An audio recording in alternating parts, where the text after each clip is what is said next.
direct your attention to the 50-yard line. This evening, we welcome our honorary captain. Tonight, it is a pleasure to have our friend and the person who our field is named after, Mr. Bob Colby. Mr. Colby graduated from Belleville Township High School in 1947. During his high school career, he earned a total of 11 varsity letters in multiple sports. He was part of the state championship baseball team in 1947.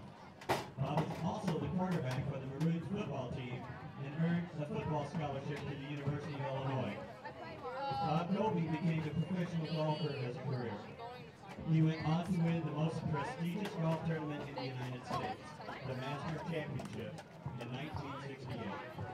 Bob also has 11 tour wins he achieved between 1958 and 1971 and was a 1963 member of the Ryder Cup team. We thank Bob for his endless support to Belleville West, as he is a true icon in Belleville. Belleville West Athletics is thankful to Mr. Colby for allowing us to put his name on our field. We welcome his family and friends and thank them for joining us in honoring Bob. Let's stand and show Mr. Colby our love for him with a standing ovation heard throughout Belleville.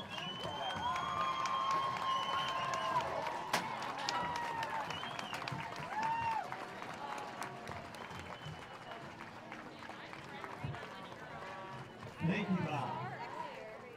Now, performing this evening's coin flip, our own legend, Mr. Bob Colby.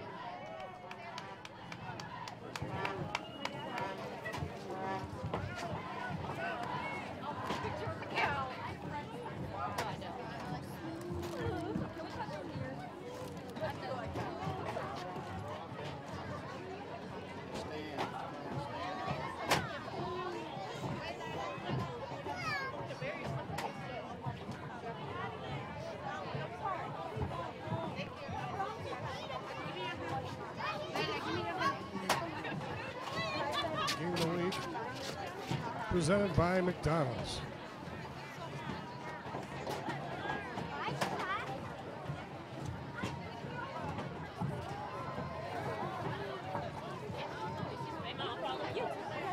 I have a cell phone.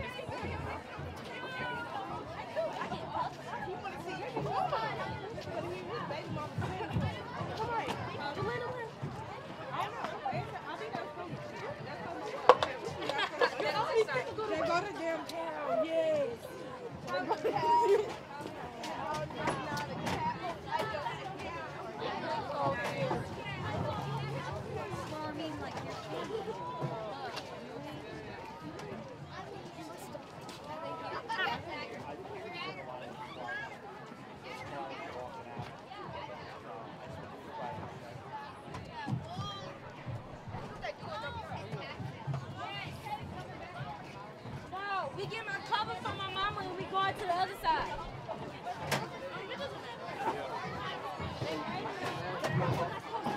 It's giving up.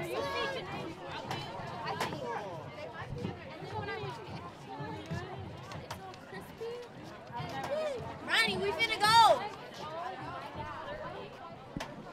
So come on. See down there. So he's all grouchy. Ronnie.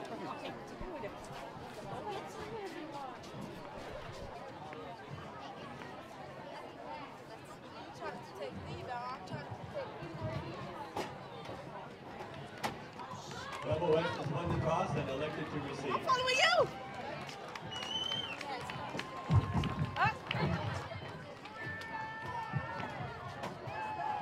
Thank you, Mr. Colby. You are truly an inspiration and role model to all.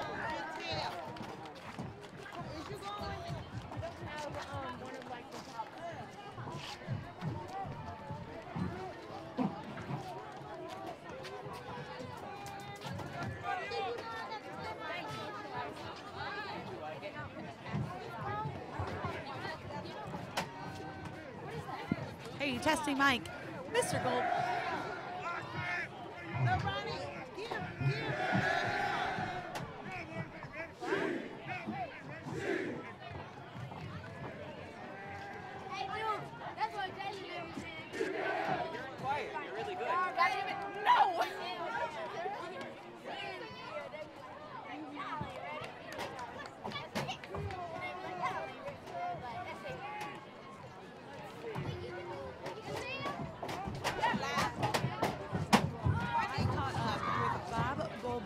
The field here at Belleville West is named after you, 1968 Masters champion. How cool is that all for you, coming a kid from Belleville? That's very cool. I'm very humbled. It happened last year, and every time I come here, I get a little tear in my eye. It makes you feel awfully proud. Hey, I can imagine it did. Now, I heard you tell a story about golf.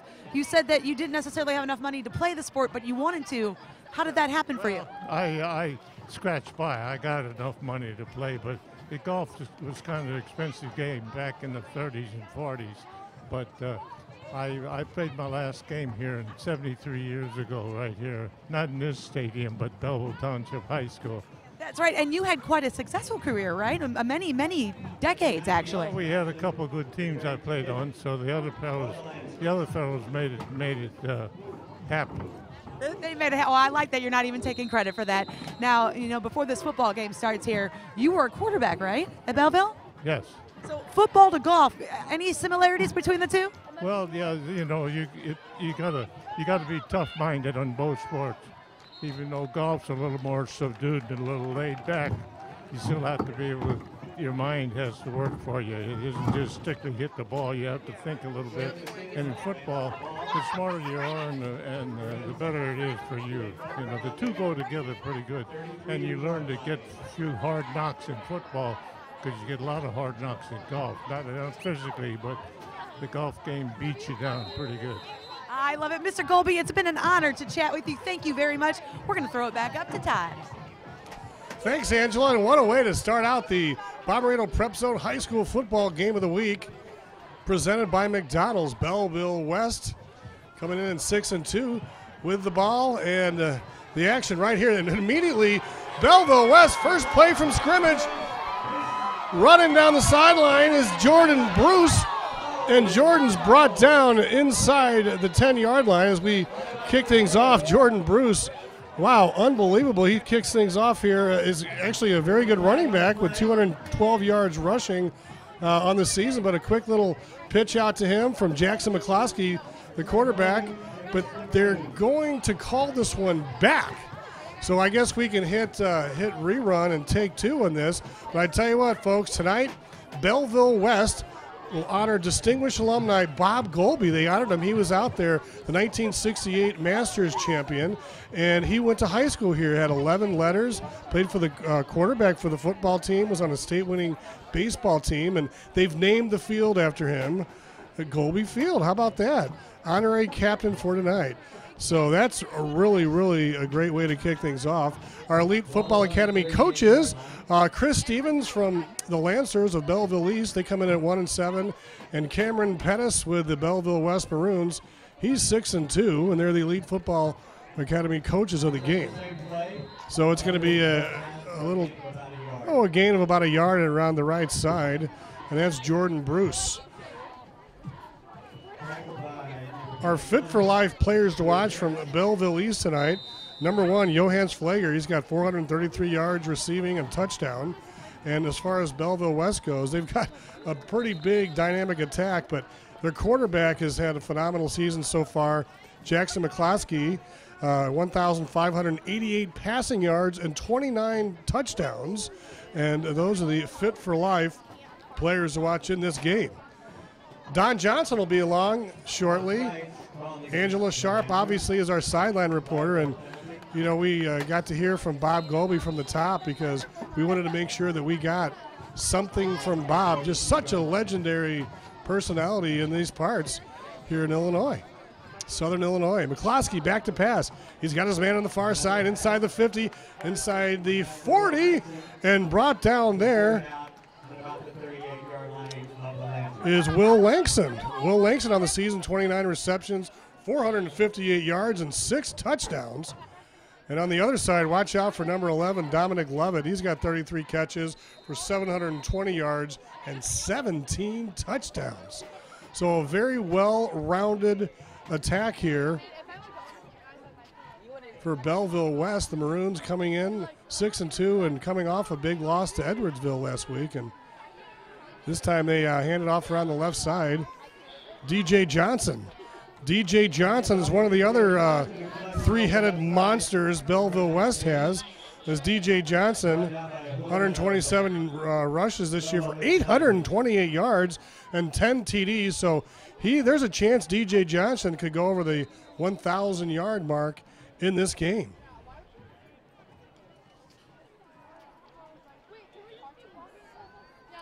Second down and 5 for the Maroons, going left to right. The Maroons are in maroon.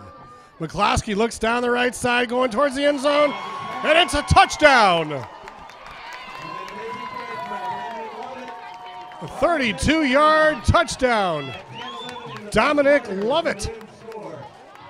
And the Maroons are up 6-0 with 10-11 to go here in the first quarter. So Belleville West, they start out hot. And then they come back and keep the pressure on.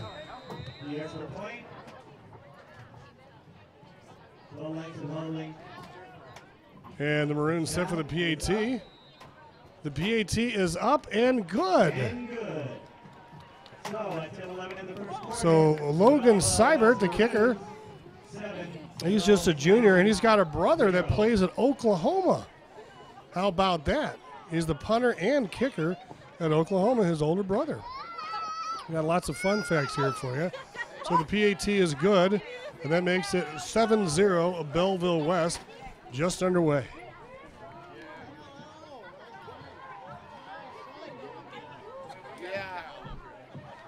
And right now we have our A&G Auto Spa key to the game. For Belleville West coming to this, head coach Cameron Pettis says basically throw the records out. This is a rivalry game. Belleville East, Belleville West. They want to bounce back from last week's 37-6 drubbing against Edwardsville. They want to get better on defense, get the offense going early, which they have. And they want to maintain number 1, who is Johans Flager, who will have a chance to hit the field here momentarily.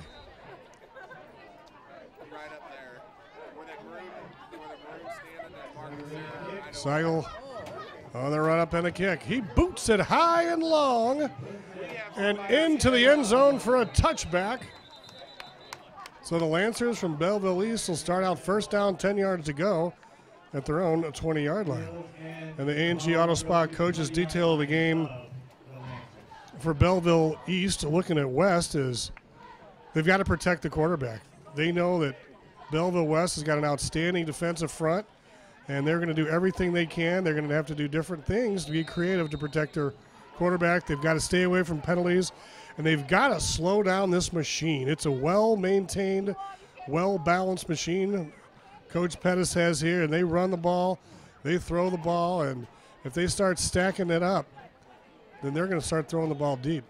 So Belleville East, first down, 10 yards to go. Quick little screen pass around the right side. That goes over to Mikey Foster as their quarterback, Keenan Waller, 1,102 yards passing and 7 touchdowns on the year. Also, Lucas Maui, number 17, he gets in the action a lot as he's got 395 yards passing, a couple of touchdowns, and he's also the holder for this team. So they're discussing it right now, talking over with the referees and checking on it. You see over there, it's going to be second down and long. Kavanaugh Gaines over there talking to the refs. And another whistle. In the backfield, they're going to call it, well, let's see. It's going to be an illegal procedure call against the Lancers. And that's exactly the thing that they don't want to do in this game, is penalties, especially this early in the game. Officials for tonight's game, it's chilly, rainy, wet. Great for football night. Blake Oren, Highland, Illinois' referee, the umpire, Jeff Harris, linesman, Mike Dobson, line judge, Jay Smith, and the back judge, Kevin Wallace.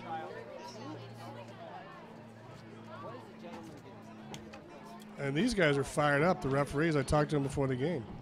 This time it's a handoff around the left side, nice hole, and then a gang tackle by Belleville West. Oh, boy. On the carry there for for the Lancers, number 26, Jaden Harris Hemphill.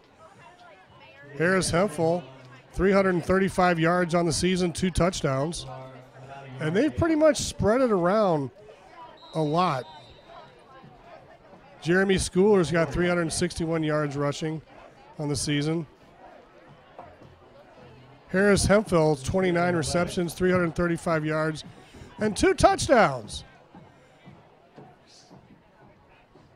So bring up 3rd down and 11. Pass down the right side, and it's in and out of the hands of the intended receiver. Big hit there on the defensive side there by Clarence Davis. He made sure that wasn't going to be caught. And that's going to bring up 4th down. Going to be 4th down for the Lancers. And joining me now in the booth, none other than Mr. Don Johnson. Don, how are you tonight? I tell you, it's been a very exciting night for me, Todd, to cross the river to get here. Yeah, over the river and through the woods to the Belleville Township. Homecoming night out here. You missed it, Don. They had a beautiful ceremony before the game. Both bands were out in unison. And Bob Golby, the golfer, 1968 Masters champion, is the field's named after him. Have a little squib kick here, up to about the 50-yard line where the Maroons will take over. But Bob Golby, I got to talk to him before the game. Won the 1968 Masters, and 11 letters here. And I tell you what a neat guy. He didn't give you any pointers? 8:14 to go here in the first, and Belleville West coming in with a 6-2 record. And they struck first. A 32-yard touchdown pass to Lovett from McCloskey, and that's where we're at. So Belleville West is in the maroon. And this time they throw it out to the left side. Incomplete pass. And that's going to bring up 2nd down and 10. They seem to be trying to go to a one-on-one situation right there with the back going in motion to the top of the screen. He looked back for it, but the pass was overthrown. But as you could observe, the defensive back was right there on him and rode him down. All right, so we'll be giving some nice replays on the night's game as well. Hopefully we'll get to meet some of the staff and faculty from Belleville West. Maybe they'll stop by and say hello. 2nd down and 10, a man in motion. This time they hand it right up the middle and bowling forward for a couple of yards there. Yeah, and that looks like Clarence Davis. They gave it to the back. It was between the guard and the center. That's where the hole was. He went straight through there on the left side of it, trying to find the hole. He picked up at least 3 yards on that play. So it's going to be 3rd down and 7 with 7:43 to go here in the first quarter. The wide receivers split to both sides. The Maroons going left to right. McCloskey looks over to the right side. He goes a little bit too high. And down to Angela. Hey, thanks, Todd. I'm down here with Jamie Burris with McDonald's. I'm so happy to have you here. But, Jamie, I've noticed in a lot of the McDonald's stores, you guys are all modernizing. What's the story behind that? McDonald's decided to make it more efficient for all of our guests and to make it more fun for some of the guests, too. We have a self-ordering kiosk. We have that you can do your own order. We have table service if your food's not ready when we take it to your table for you. We have a mobile order that you can place your own order, and you can decide whether you want to go to the drive-thru, the front counter, or on the parking lot, the self-designated area. Or we now have Uber Eats here in Belleville and stuff, so you can order your food, have it delivered to school or wherever you want to. I got to tell you, the table service, it comes in really handy when I take my 5-year-old nephew. I can go entertain him, and then they bring it, so I love that. I bet. Now, I know McDonald's is huge into education. Why is education so important to McDonald's? Education is important to all of us, okay? We're always looking for new people. We're always looking for better benefits for our employees. Right now, we have opportunities for our kids to apply online. It's called scholarships for opportunities, and they can work 15 hours a week, and they can work 90 days, and they can earn up to $2,500 in scholarship monies as a crew person or $3,000 as a manager. That's the most important one to me right now. My husband and I and my daughters have 8 stores between us, and we have got thousands of dollars for our employees that they can use for their college funds. And if you take 4 years times $2,500, you do the math. That's awesome. And That is amazing. And another really cool thing that I've been playing, I got to tell you, is that new Halloween contest. What is that all about? That ends at the end of the month, and you go on in the restaurant and you get the tabs off of our products, like the fresh beef that we have, the little tabs on those quarter-pounder boxes or hash brown bags, and you can pull the little tabs and you can win prizes like fries, Big Macs, cash, or even PlayStation games and stuff like that. And there's even at a level where you can win a 2019 Santa Fe vehicle and stuff. And there's 2 ways to do it, the tabs, or you can go online and do www.tricktreat.com for more information. I love it. I've been playing. I'm going for that car, so we'll see. Everybody loves McDonald's. Thank you so much. We're going to throw it back up to Todd. All right, thanks a lot, Angela. Don Johnson's joined me in the booth. 6:45 to go during the interview. Keenan Whaler with a 5-yard run. And it's 4th down right now. It shows 4th down on the marker, but it's been pushed up to a 1st down. So it should be 1st down and 10, ball on the 31-yard line. The Lancers. They throw one into coverage, and a nice gain there up to about the 40-yard line as the pitch and catch right there. And Neil Williams comes up with that one. A nice little catch there, Don. Yeah, they split Williams out to the bottom of the screen there. He looked in, turned it in, quick pass, he caught it, and picked it up for the 1st down. Make that close to the 1st down. He's about a yard short. So nice gain there on 1st down. The clock approaching the 6-minute mark of the 1st quarter. McCloskey, excuse me. A keeper up the middle and Waller keeps it up the middle. Yeah, in that situation, Todd, they Gets the had 1st the down. man go in motion to draw the defense to the top of the screen.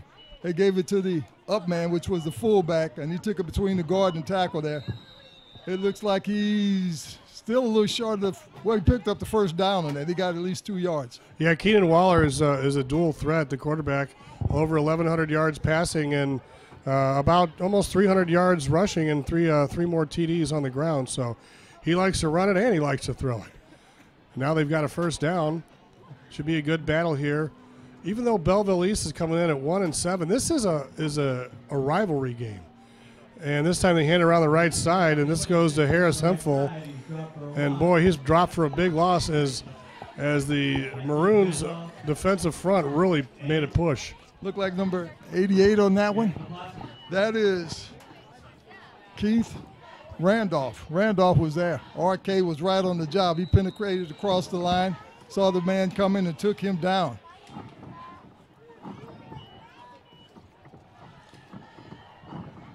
.455 to go. 7-0 Belleville West for just joining us. Bommarito High School football game. Prep Zone Game of the Week presented by McDonald's. And this time a big rush and a nice catch and run and another 1st down for the Lancers as they're moving the ball here on this drive on that play right there. Flager, who's one of the players to watch in this ball game. That time they sent Flager down the sideline at the top of the screen. He hooked around, caught it, avoided the tackler, and took it for a 1st down. So they're marching down the field. Said earlier in pregame, 433 yards plus and a touchdown for Flager, but he's a weapon. And Coach Cameron Pettis from the Maroons, Belleville West, said they're going to be keying on him tonight. Waller finds a man, and in double coverage right there, it's incomplete. Nice coverage there on the defensive side with Clarence Davis and Lawrence Brazil right there. Davis did man-to-man on that. He had him. It was a look in. He tried to hit him low, but the ball was just not meant to be skipped off the turf there, Todd. And great facilities out here at Belleville West. Right off of Route 15 here. Classic Rockland. 4:10 to go here in the first quarter. Second down, 10 yards to go. The Lancers step up to the line of scrimmage. They got 2 wide receivers to the far side. And this time Waller keeps it himself. He's got a little bit of room. Pushes inside the 40 down to about the 37-yard line. A nice positive gain for the Lancers. He's got a lot of deception going. He sends a man in motion, fakes the ball to him. They go with the man that is traveling. He takes it upfield, and he picks up about 7 good yards there, Todd. That'll bring it up to 3rd down and 3. There's a shot of the interior lineman right there. Some beef right there. Those are the guys in the middle mucking it up. Opening the holes to make these talent guys look good. 3:28 counting. And Keenan hands it off this time up to Jeremy Schooler. Nothing doing there as the Maroons defense shuts it down. Schooler with 361 yards rushing and a touchdown on the season.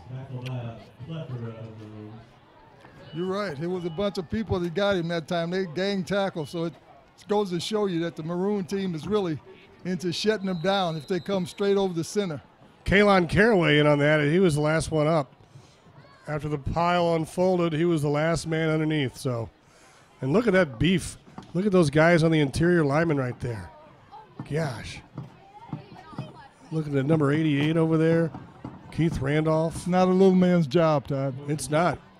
I think it's Anthony Graham there, 6'3", 280 pounds, just jamming up the middle. And on the outside there, you got to look at the. Here comes another run up the middle. Nice run, keeper, as Waller keeps it himself. Number 36, Jarek Boone-Hill, senior linebacker. He kept it that time, but as you can see in the lineup, they had a man close in by the tight end. He went straight across, blocked him in, and that's the hole that the ball carrier saw to take it across. So they're giving the defense a lot of different looks. And the Lancers with a nice time-consuming drive. You know, when it's a little bit wet out, it's a little bit chilly out. You got a rivalry game. They're keeping it simple, keeping it on the ground right now. Then they're running the clock. And that was an immediate hit right there by DJ Johnson. Hey, I'm sitting next to a DJ, Don Johnson. That's a star out there, DJ. I have to back him, Todd. I don't have a choice. That was a great play. He's probably your favorite player. I just think how Demetrius feels. Man, he's another member of the family. Yep, this is Brothers Johnson. Now we got a 3rd member to the team. He's guaranteed an interview time. Oh, yeah. 1:30 to go here in the first. Quarter moving by pretty quickly. Waller rolls to the right side. He's got him inside the 25, and that is a nice catch right there by number 3, Neil Williams. He rolled to the top of the field with that. The man went just down like he was a pitch man. Got it to the sideline and took it out. Got to worry about the defense on that, Todd. The defensive back should have came up and closed on him on that. But he was a step or 2 back. Let's take a look at it. Defensive man there, he catches it. Again, Johnson's trying to cut him off, but he had a step or 2 on number 5. Yeah, Johnson pushed him out of bounds. So 1st down for the Lancers, 1:22 to go here in the first. Waller back to pass. He rolls down, pushes towards the 1st down, inside the 10-yard line. An electrifying effort right there by the quarterback, Keenan Waller. He shows a lot of intelligence right there, Todd. He stood back there. He saw that his men was covered, saw the open field, and went down the sideline. Let's take a look at the replay. You see him going out of bounds right there at the end, and boy, he just snuck down there and at great speed and agility. That was a quick read on the defense. A nice look at the line right there.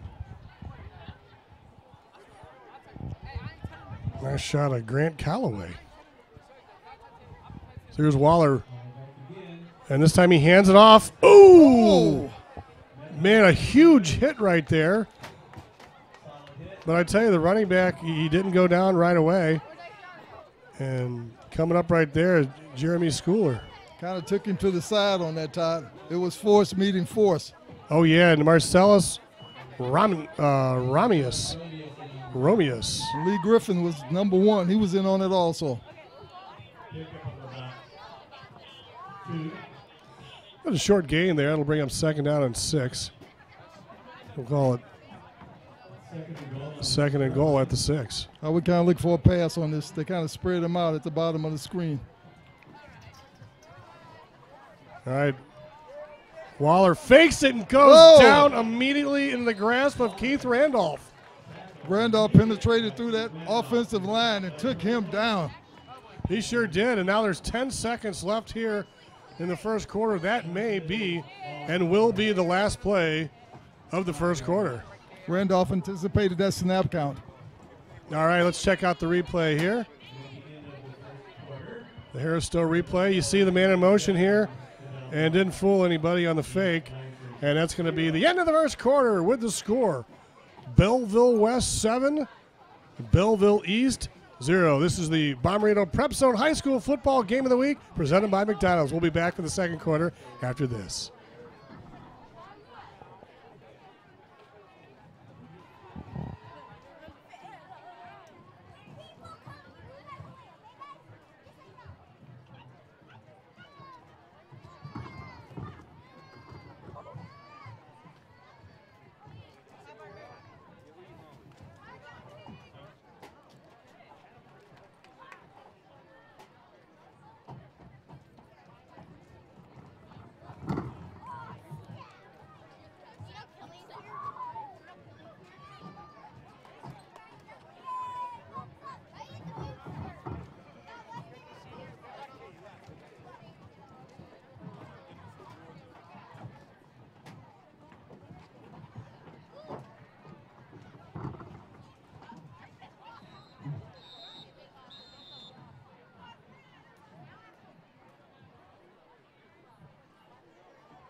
And it should be a wonderful night. It's homecoming here. The Lancers with the ball. They throw it towards the end zone, and it's knocked away. That'll bring up 4th down. It looked like the Lancers were calling for a penalty there as Flager, he thought he might have been bumped into, but that's going to bring up 4th down. Let's see if they send in the kicking team. Looks like they're going to. Alex Maxim, number 90. He's the kicker and the punter, and the holder will be Lucas Maui, who's the backup quarterback, and he gets some time here. He gets to play from time to time. He's got over 300 yards passing as well. That last play, they had the slot man come in and angle across the field, and he was covered. So the ball is going to be down about the 28-yard line, the 18-yard line, so this will be a 28-yard attempt. Snap back, ball down, the kick is long enough, and it's good. And Maxim puts the Lancers on the board on the second play of the second quarter, and it cuts the lead to 7-3. You got to get them any way you can, Todd, before the half. That was a good kick. So that's a positive move for the Lancers. It sure is. So Maxim, he's quite a kicker. On the other side of the ball, we mentioned it earlier, Logan Seibert, his older brother, is the kicker and punter for the University of Oklahoma. He's got a hard act to follow if that's in the family, Todd. Yeah, I forgot who it was, but one of the Belleville West players is just signed with Ohio State. Had a chance to talk to Joe Muniz earlier. He was the head basketball coach at Belleville West, and they won the Illinois Class 4A state basketball title, and they've got like 4 or 5 guys returning, so look for the Belleville West Hoops to be very, very strong again this year. Dominic Lovett, number 11, is at the top of the screen. Back for the team in the maroon, the West team. The Maroons. What is a maroon? Is it a color? Is it a bird? Is it an animal? Here's Maxim's kick. And it goes Lovett to the gets short it. back. He's coming across the field. Oh, he's taken down. Gosh. Boy, big hit right there by Jalen Johnson. Well, the other Johnson, we have the brothers Johnson down there's there, a lot one of on each Johnsons. side.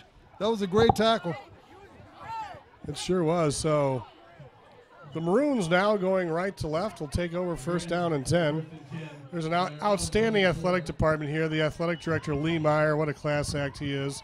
He's running around here making sure all the technical things are set up. And Cameron Pettis, head coach, is the assistant AD. Julie Caping is the athletic administrative assistant, and they do a fine job. First and 10. This time they roll around the right side. It's like Jordan Bruce on the carry. That time they pulled the lineman to the far side of the field, man to man. He just picked up a yard on that. That was good defensive penetration by East.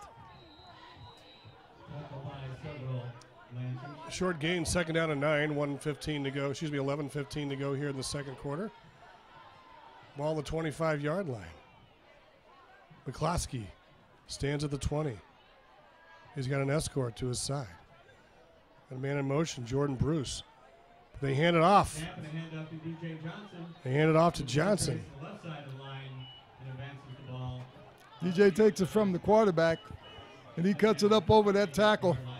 He had some men going down to help him. He picked up about 4 yards on the play. Yeah, Johnson pushing towards 900 yards rushing. He's got 10 touchdowns on the season. A nice shot of the Maroons. Seeing that both the offenses run the same type of formation. Well, so far they've pounded the ball with a few passes mixed in with it, but it's been a very swift-moving game. Pitch and catch on the left side. Fantastic, and breaks a tackle right there. He keeps going, breaking more tackles, and he's knocked out of bounds. Will Langston. So Will Langston with a big catch from McCloskey. Langston came down the field, cut it out toward the sideline, made the catch, avoided the tackler, went downfield. So he picked up a sizable first down. And the replay, Here we have it. He catches it, turns it upfield, still keeps his balance. He breaks He that turns first it tackle. upfield. The second man pushed him out. And there's a whistle, stops this one. So the Lancers coming in 1-7. They lost at Chaminade, Highland, Quincy, East St. Louis. They beat O'Fallon 28-21. Then they've dropped the last 3 against Alden, Edwardsville, and Collinsville. As far as the Maroons, they've beaten Riverview Gardens, O'Fallon, Fort Zumwalt West, Alton, Granite City. They lost to East St. Louis, beat Collinsville, and then lost last week big to Edwardsville. So they want to get things ready here for the postseason. And here's a run up the middle. Gosh, look at those guys fighting right there in the middle of the line. If you look at it right there, Alvin Gully really pushing and shoving there with the other interior lineman. Looks like Gene Chatman. It's Robert Williams. So there's a lot of grinding there on the line of scrimmage, DJ. Yeah, that defensive line, their responsibility is to charge straight ahead, keep the position, and not let anyone come between them. So second down and 13. McCloskey rolls to the right side. He's got a big rush, and he throws it away. The only man in the area was the Lancers' Jalen Johnson. Great penetration by number 11 there.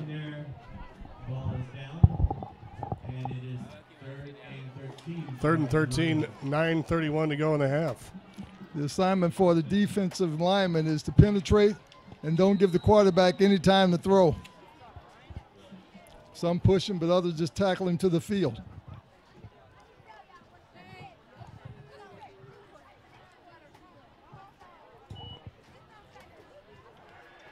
Here's a screen pass, McCloskey, and he's got it over to Johnson. Oh, Johnson hurdles in the air, and he's hit immediately and brought down, fourth down.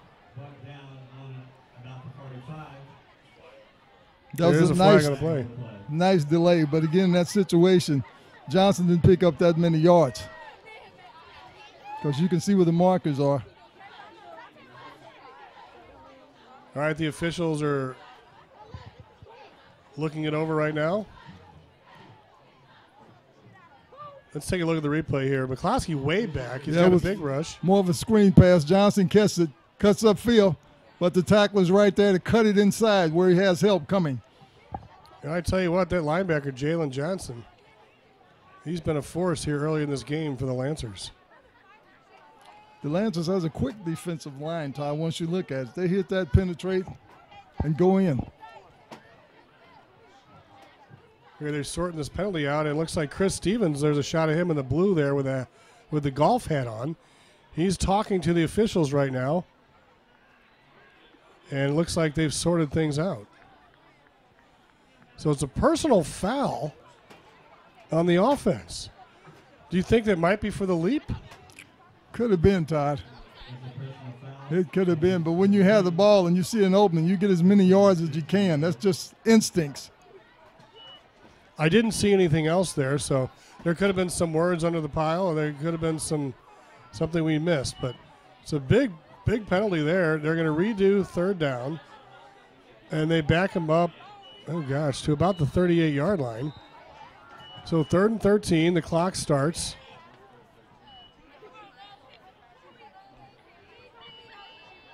McCloskey back about the 31-yard line. He goes over the middle, and he's got his man inside the 30, down to about the 24-yard line. How about that? Will Langston again on the catch. I tell you, Langston penetrated across, Todd. He was all alone. He looked the ball in his hands, tried to get that last man to miss him, but that's a sizable gain, seeing that they were deep in penalty territory back there. I tell you what, to come up with after a penalty like that, a big gainer like that, boy, I tell you, that's a huge play for the Maroons. McCloskey doesn't wait any time, and he's got another short pass, pushing down to Jordan Bruce, and close to another first down. That was a delayed pass on that. He had men in front of him. He caught it, and they were going down the sideline. But one of the Lancers cut him off. Let's take a look at the replay on this one. This is a very important play, Don.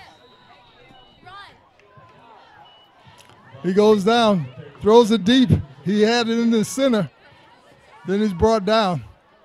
Great concentration on the catch. 8:35 to go in the half. McCloskey back to pass. He's going for the end zone. He's got him in. Was he still inside? Touchdown! Delayed call right there. Unbelievable. McCloskey to Dominic Lovett. And that makes it 13-3 with a PAT to follow. Well, I tell you, with a back like that on him, defensive back, that was total concentration. He saw it coming, looked it in his hands. There is a Maroon score, and it is now 13-3. It was a 13-yard touchdown from McCloskey. Great concentration. To Lovett. That was a great throw also, because that was a man back there with him. All right, it's time for the PAT. Logan Seibert. The kick is up. It's got plenty of height and distance, and it's good. And with 8:27 to go in the first half, it's the Belleville West Maroons 14, the Belleville East Lancers 3. Well, you can believe on the sideline, everybody's patting each other's hands as they pull away.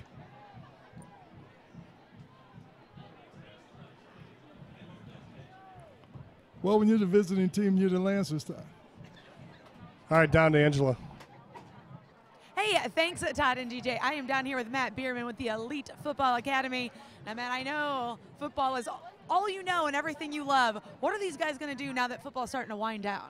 Well, I mean, starting in Illinois and Missouri, before you know it, there's going to be teams ending their regular season and then quickly ending in the playoffs. So typically we tell kids to take a nice little break, a few weeks off, and let their bodies heal and kind of recuperate. After that, though, it's time to get back to work. I mean, football is one of those games that is a continual process of getting better and maturing your body. And so we do a lot of speed, agility, and strength in the off season. And then from there, we start to transition into more skill-specific starting in January again. But really the focus should be speed, agility, strength, and recuperation after the season, and then kind of build their body back up for the rigors of next year.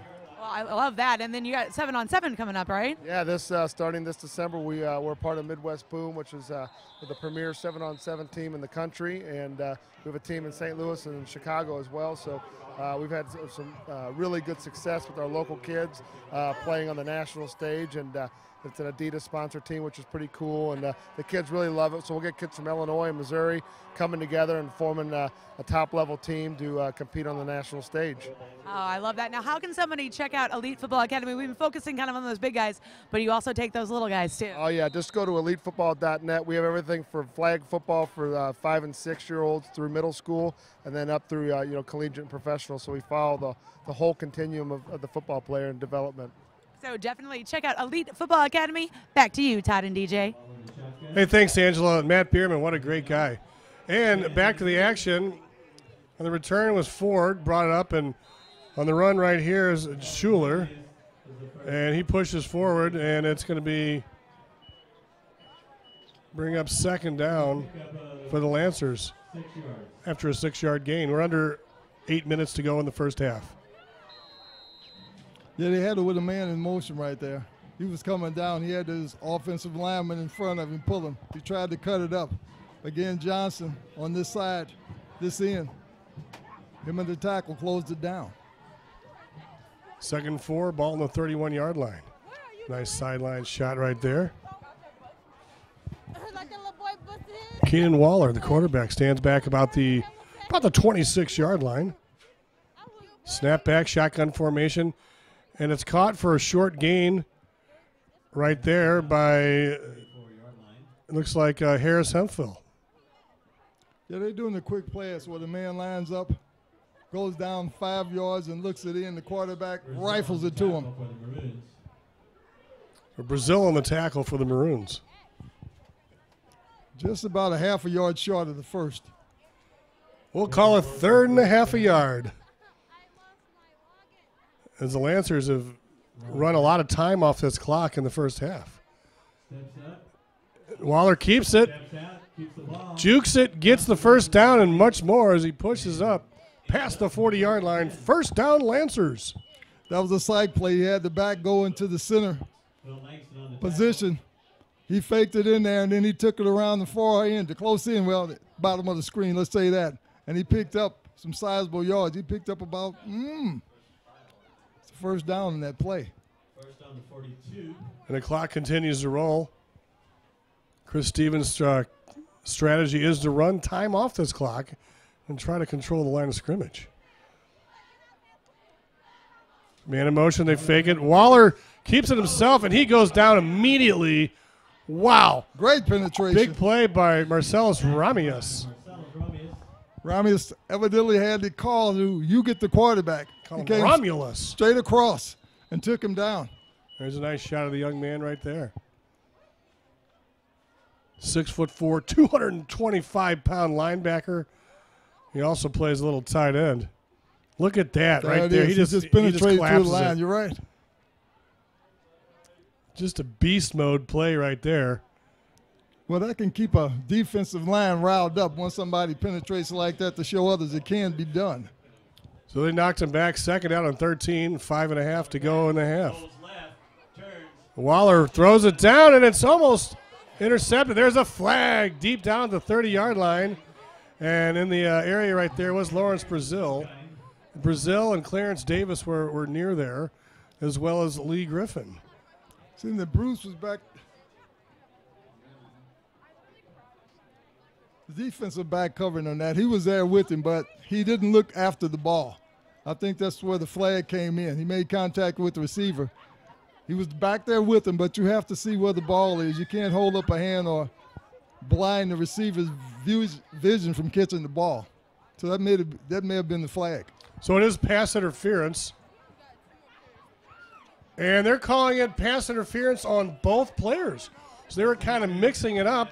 It's going to be offsetting penalties right there. Well, you got to realize, Todd, sometimes those offensive guys will push you to try to get open. Offsetting penalties. How about that? That was a great call. Yep. So it's going to be second down and 13 with 5:25 to go. Lancers with the ball. Splitting out here to the near side is Flager. They want to get him going.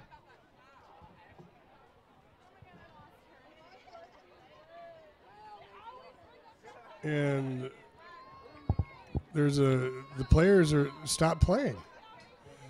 And there's a penalty, probably delay a game, I would think. Maybe it's too many men on the field. That's one way to win, though, Todd. That extra man could come in handy.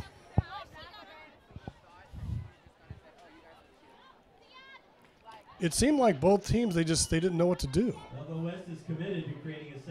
Well, when you're a defensive back and you got so many men on the field, I mean, somebody's going to be wide open. 5:25 to go here in the second quarter. Belleville West 14, Belleville East 3. Nice game so far. Waller back to pass. Kind of dumps that. Is that a fumble? Well, the flag is down, Todd. The flag's down. I'm not sure if that was an incomplete pass or a fumble, but the officials are all over it, and we'll sort this out for you. So a really well-played game. Then in the last couple of minutes, it's gotten a little sloppy here. So it looks like they're picking up the flag, and they're going to call it third down, and they're just going to call that an incomplete pass. The referees, I like that sometimes. The referee picks up the flag. They say, you know what, maybe I made a mistake or I got overruled. Somebody had a better view. So they go ahead and then they correct it. But when you look at the Maroon defensive line, what did he do? He picked up and he was going toward the goal line. Why not? Hey, you run, until they make them blow the whistle. Exactly, and then run to the end zone anyway. And you had a moment of glory. Those D linemen don't get too many moments of glory. They do all the work, and the running backs and receivers get the glory. It's a nice little play out here to Schuler as he goes down and gets a lot of that yardage back. But it's going to be fourth down in a punting situation for the Lancers.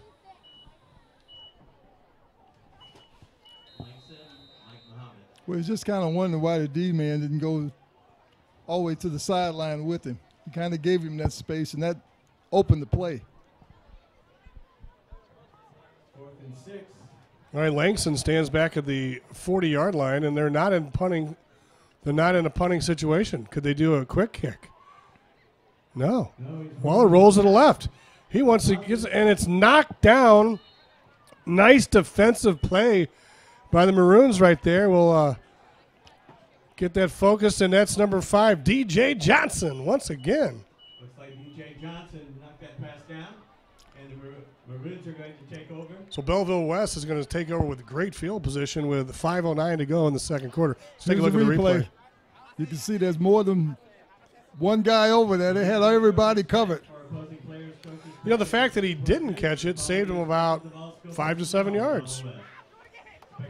When you're on the D, though, you want to catch that so you can throw it to the coach right there on the sideline. All right, so now it's the Maroons. 1st and 10 going right to left. And this is a nice run up the middle to Davis. Davis breaks tackles inside the 30. He keeps going down. He won't go down. Look at that effort. Wow. Oh, he's out the 1-inch line. And they give him a touchdown. Oh. How about that? Let's see the replay on that one. Oh, my God. What he was rumbling and stumbling. Everybody kept trying to put their hands on him, but he kept his head and his feet driving. He wanted to get to the end zone. Mission accomplished. At 4:56, it is Belleville West Maroons 20 and the Belleville East Lancers 3. Wow. I can't wait to see the replay on that. That's the positive part. But that's going to be probably one of our plays of the game. Over there for the Lancers, the defensive coach has got some people he wants to talk to once they get over there. Here it is. Here's one, man. He missed him. Here's another. He missed him. Look at him, 50. He missed him. He can't bring him down. There's a little help. He missed him. He's still running to the end zone, and he's an unbelievable effort. Ivy Bryson, he looked like he was trying to strip the ball instead of tackle him. So now it's going to be 21-3 Maroons after the PAT with 4:56 to go here in the first half. Now that's the athletes that the coach want to go over there, and when they play the film back, he's going to see, this is the effort I need out of all of my men to touch the ball. He was very determined. A lot of men put their hands on him, but they didn't wrap him up. Wow, what an effort there. District 201 in Belleville West High School would like to thank the following sponsors of the Turf for the Teams project: Memorial Hospital, Lindenwood University. And we see the score right there, 21-3, 4:56 to go. And at the bottom, Bob Golby Field. Man, what a legend he is. If you're just joining us, he was an alumni here at Belleville West. It actually was just Belleville Township back then. Cyber preparing kick. Went on to be the Masters champion in golf in 1968. Got to talk to him before the game. The one thing I didn't get to ask him was, who were like your favorite golfers to compete against? And maybe I'll get another chance sometime. Well, this time they kick it, and it's Stepped in. back into the end zone right there. Stepped in. Touchback, and the Lancers will take over 1st and 10 at their own 20-yard line with 4:55 to go here in the second quarter. The Lancers have to talk it up top because, again, it would do them a great deal of good to be able to score before the 4:55 ran out.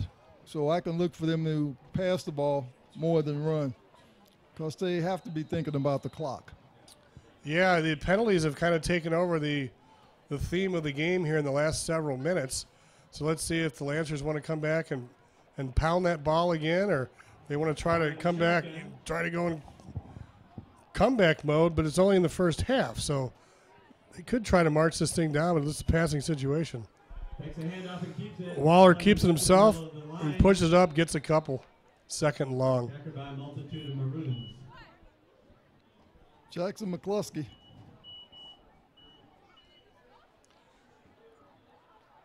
Yeah, and then on the tackle, Romeus. We've said his name a few times here tonight.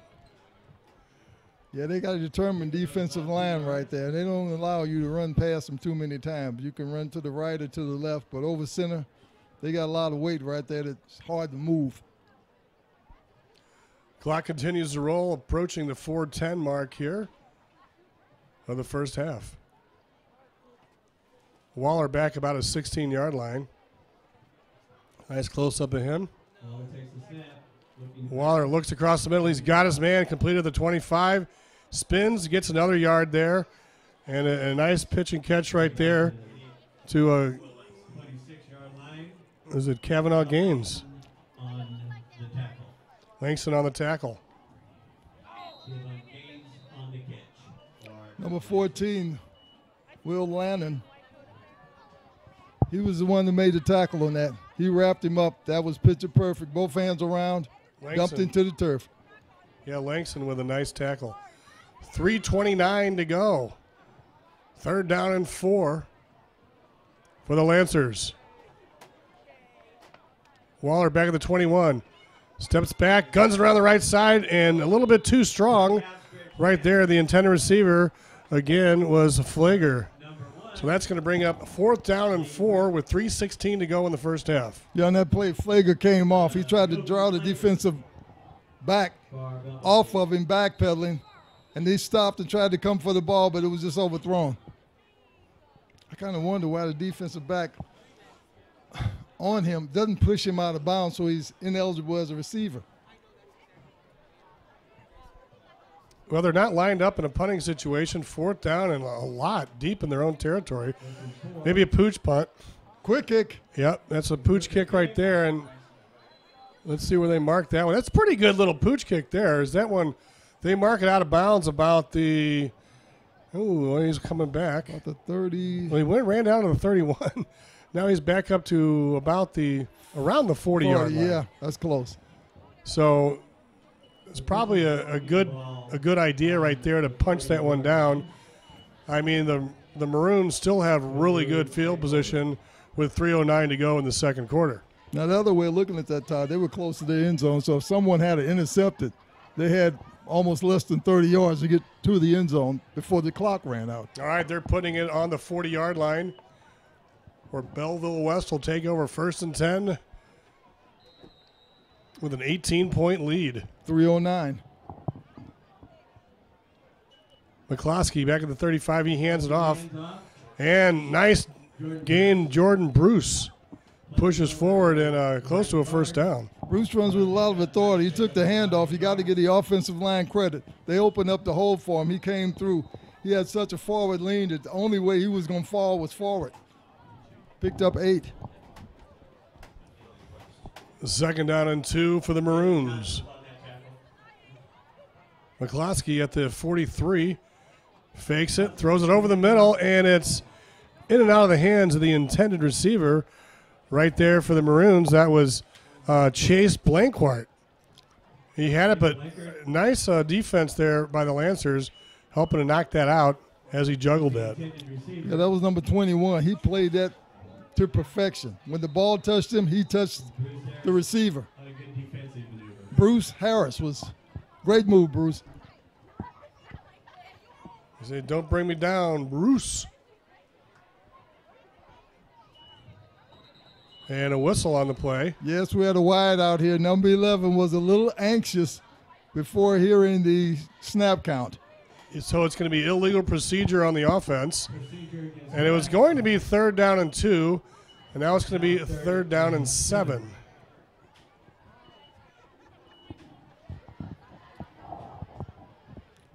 The ball back on the 43-yard line. 2:33 remaining. So what do you see, Don? They're going to throw the bomb, Todd. What do they have to lose? Nice shot of the sideline right there. All right, so McCloskey back at the 38. Goes right over the middle. He's got a man in stride at the 30, 20, 10-5, touchdown, Maroons. Dominic Levitt, a 43-yard touchdown, 27-3, Belleville West. Where's my money at, Todd? I told you to roll the dice, and they did. That was a great one. He went across, came from the far side underneath, caught it in the center. He was in full stride, and there was no catching him. Oh, let's look at this replay. All right, so he's back at the drop back. Look at this. Right in his hands. Now he picks up the speed right there and angles it across the field. One man to beat. He left him. He sure did. Now it's time for the PAT. Seibert in.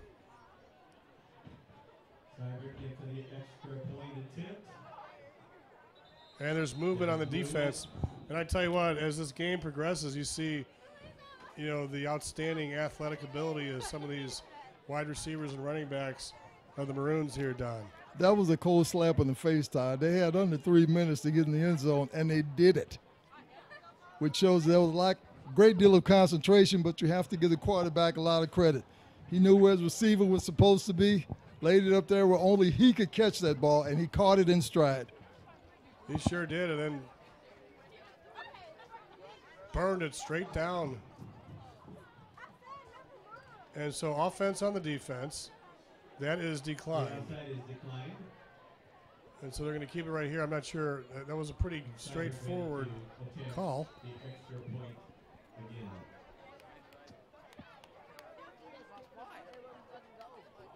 So Seibert boots this one. He's got plenty of leg, and it's good. And with 2:22 to go in the half, 28-3, Maroons over Belleville East Lancers.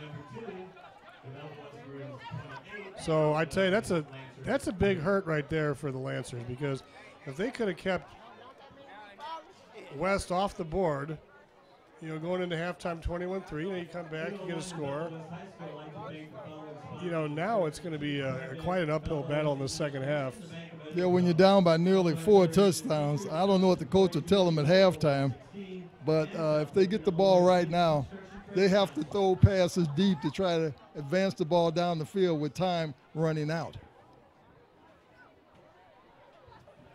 So Seibel puts the ball down to the 40.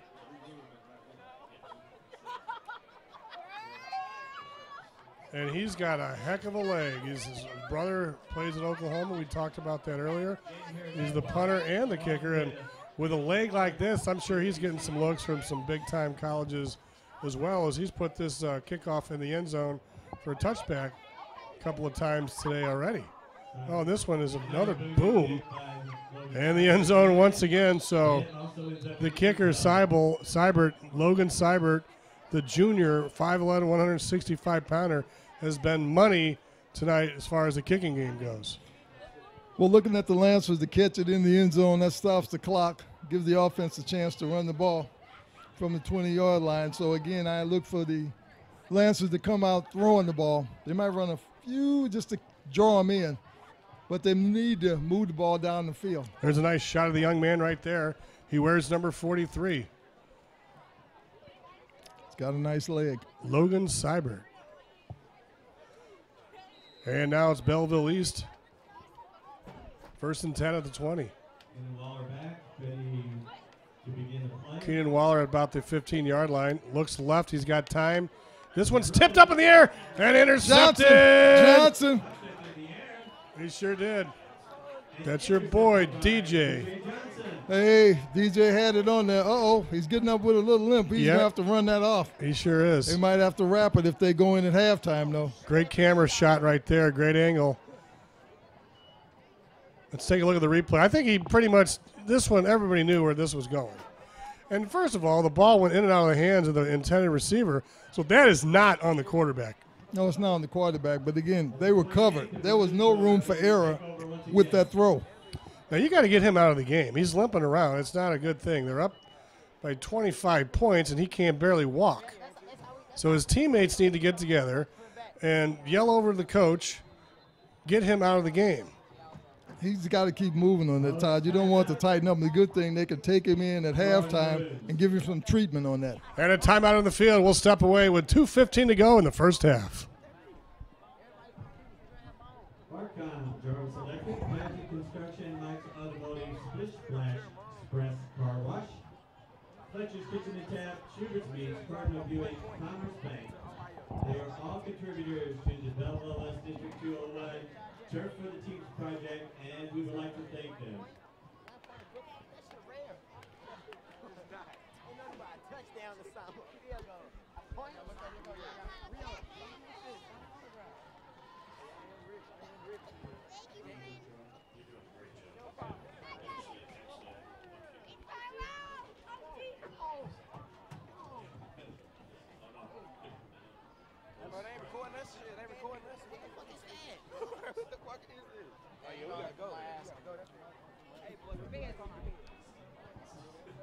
And welcome back to the Bommarito Prep Zone High School Football Game of the Week, presented by McDonald's. 2:15 to go here in the first half. It's been all Belleville West.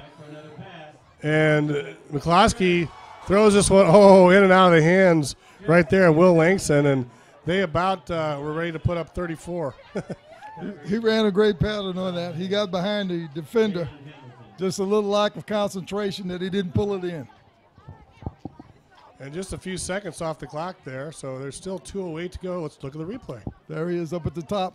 Does that fake, angles it toward the end zone. It was in his hands. He just did not concentrate on the catch. I wish I know he wants to have that one back. Yeah, he's bagging his hands against the turf. So McCloskey back at the 28. And he throws it over the middle. It's complete. He's going down towards the end zone. Touchdown. Love it. Dominic Lovett. Lovett has the stick on his hands, Todd. I mean, that's a quick pass. He looks it in and turns it upfield. If you're going to tackle him, you have to wrap his legs up. You can't go from the waist up because he'll turn around and get away from you. Wow. So 2 touchdowns in the span of 24 seconds. McCloskey to Lovett. And that's quite a team there. Uh-oh. You saw him rattle it there, Todd. I think that's Lovett's 3rd touchdown of the game. 4th touchdown of the game. That's his 4th touchdown. Well, you know he's going to get the paper tomorrow, Todd. Wow. He may find a frame for that article that they're going to tell him. Let's take a look at the replay one more time. Goes down. He's at the top of the screen. Catches it. He just did a spin move right there. It shows you that the guy had a high tackle. You don't tackle him around the shoulders and think he's going down. Not a guy with that ability right there. I mean, Dominic Lovett coming into this game at 720 yards and 17 touchdowns. He's got 4 in this game, so he's up to 21 touchdowns on the season. Before the half time. Man, they might have to let someone else play in the second half. Yeah, they might have Get some of these underclassmen. keep him off the field during the second half. Man. Oh, that would look good on ESPN. Well, he is an underclassman. This kid's just a sophomore. What? Yeah. I'm looking at it right here, 6'1", 170 pounds. He's going to be one of the in the next couple of years. This is Illinois is going to want to keep this kid in state. I know, but Missouri's going to want to get him. You know, Ohio State, they're after everybody from the Missouri and Illinois area. And once again, Seibert kicks it into the end zone for a touchback. So we're starting to see a routine here. Seibert is doing his job. I'm telling you, if there's any great shot of him. Yeah, if there's any coaches here from the collegiate level, they have got their eyes on this young man because he makes it easy. He makes it look easy, doesn't For he? those on the kickoff team, I'm telling you. 35-3, Come just on, like Lancers. that. Put that last score out of your mind. You got a minute and 58 remaining. Let's see some passes and let's advance the ball before you go in for the half. All right, 1st and 10. Sideline shot of the Lancers. Waller on the 15. Man in motion. And he hands it off to Neil Williams. And he stops the clock, goes out of bounds, and bring up 2nd down. Now, you know that the Maroon defense, they're just going down the side, making sure he doesn't advance the ball, running him out of bounds. That stops the clock. But, again, they're 2nd and about 9 yards to go now, and the defense will play that game with you with time running out before the half.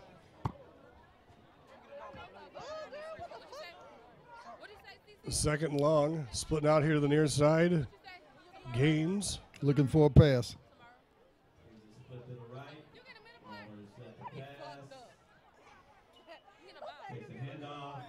So Waller rolls to the left side. He's got a lot of time. Goes over the middle, and they're calling it incomplete as Flager scooped that one up. And that stops the clock again at 1:44 to go here in the first half. So this game is moving along very swiftly. In the last 2 or 3 minutes on the clock, it's just been it's pretty much stopped in time. Well, in that situation, the quarterback did not set his feet. He wasn't set for that pass. He kind of rushed it. That's the reason he couldn't get to the receiver, and it skipped in his hands. So 3rd down and 9. And the Lancers looking over to the sidelines for instructions. Gaines again here on the near side. He's picked up by the defender. And Waller keeps it himself, fools everybody. Fumble. Well, either he was stripped. And look at here. The Lancers with the ball with 1:32 to go here in the first, and the Lancers are just falling apart here at the end of the first half. I think in that situation, the defense, Johnson was out there again. In that situation, they just stripped it out of the quarterback's hand, picked it up and advanced the ball. I tell you, the Lancers have to be having migraines before they go in halftime because they're deep in their own territory. That ball is resting, look like on about the 12-yard line, and it doesn't take the Maroons long to get it in there. Yeah, let's look at it right here. He goes through there. Oh, yeah, he hits him. Boom. Right. Some people are going after the ball. Others are trying to stop him. And look at that advanced blocking in front of him. Everybody's trying to get him in. Good coaching. They turn into offensive linemen all of a sudden. The defensive guys do. So tremendous coaching by Todd, Mr. Pettis. Can they do it, Todd? Well, it's probably going to be in the 40s here shortly. McCloskey gets a big rush. He goes down back of the 20-yard line, and he's sacked. He's sacked right there by Raquan Ramsey. That was great penetration. He came across and wrapped him up. If he gave him another second, he might have gotten rid of it. Let's take a look at the replay here. Great penetration. McCloskey looks at the left. He's got some time originally. Then he pump fakes it. And then he comes around from the left side, spins out, takes McCloskey down. And nice defense by the Lancers. They had all the receivers covered. And now it's a run up the middle, and the Lancers are not happy. The Lancers are not happy. That was Jordan Bruce. They're breathing fire right now, and We're about 40 seconds to go here in the first half, and the referee blows the whistle. You got that? That was the dog pack that came in at that time for the Lancers. They were not going to let him break free that time. There's a timeout on the field with 38 seconds left in the first half. We'll take a break. And a timeout.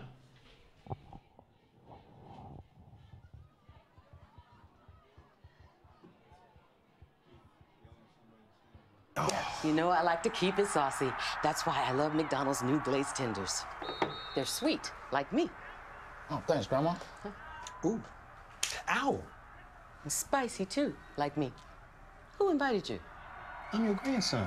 Not in that jersey. Introducing McDonald's sweet and spicy honey barbecue glazed tenders. Made with all white meat chicken, hand tossed and glazed to order. They're the perfect combination of sweet and spicy, just like Grandma. I know a thing or two about chicken, and I love these new honey barbecue glazed tenders. Maybe because they're sweet, like me. He's just gonna love this. Adorbs. Or maybe because they're spicy, like me. Thank you for the sweater. You're welcome. Introducing McDonald's. Third down and long, going towards the end zone, and too long right there. With 33 seconds to go in the half, it looks like Coach Pettis was going for the dagger there. At least he didn't throw it to number 11 this time. It's not fair. That's true. That's true. He threw it to 14. Listed as a sophomore. It was amazing. Yeah, threw it the wheel over there. He was trying forward. his wheel so his name could be in the paper. Look forward to watching this kid over the next couple of years. Yeah, they love it. You take a breather. You know, we only got less than half a minute. You just take a breather, son. We'll keep him healthy for postseason. So they're going to go for a field goal attempt here. It's going to be a 38-yard attempt. And we know that Seibert's got the leg. Snap back, ball down. Logan's got up. It's got plenty of distance. It's good. He did it. 38-yard field goal. 38-3 Maroons over the Lancers. You know, when you're looking at it as a Lancer, you just kind of wonder, it's not halftime yet. They're going to get the ball again. Do you realize how advanced and quick the situation has been? Score after score after score. I mean, under 3 minutes, they've been in the end zone like nobody's business. Tremendous, well-rounded team. You know, I can't believe that they took such a loss last week to Edwardsville, but they've regrouped and come back, and they don't seem like they have any chinks in their armor. I think that's a great example of life. You have to put yesterday behind you and do what you're going to do today to your full potential. Well, I would expect another touchback here with this kid's leg. The storyline. Now, what would make you think that, Todd? Well, I think the previous kickoffs and the fact that probably could have been a 50-yard field goal. He had the leg for it. And once, you know, the Lancers already know that they're not going to get to return this. Every time he catches it, he's in the end zone. It's almost like you want to bounce one down there just to throw him off. But, you know, looking at the Lancers, you have to keep saying, we're not at the half yet. And that's not a negative. The way they seem to score with little any time off the clock. What would you do, Todd? I would probably kneel on it and go into half. Because if thinking not, the same thing. First down, 10 yards to go for the Lancers. And they just hand it off the middle. Nice little run up the middle, a couple of yards there for the Lancers. Safe. That's Mikey Foster, I think.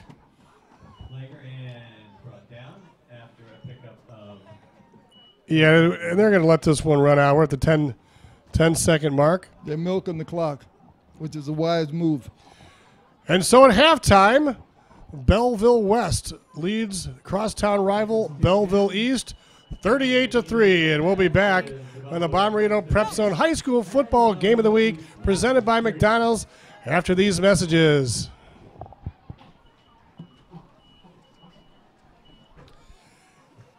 And let's go down to Angela.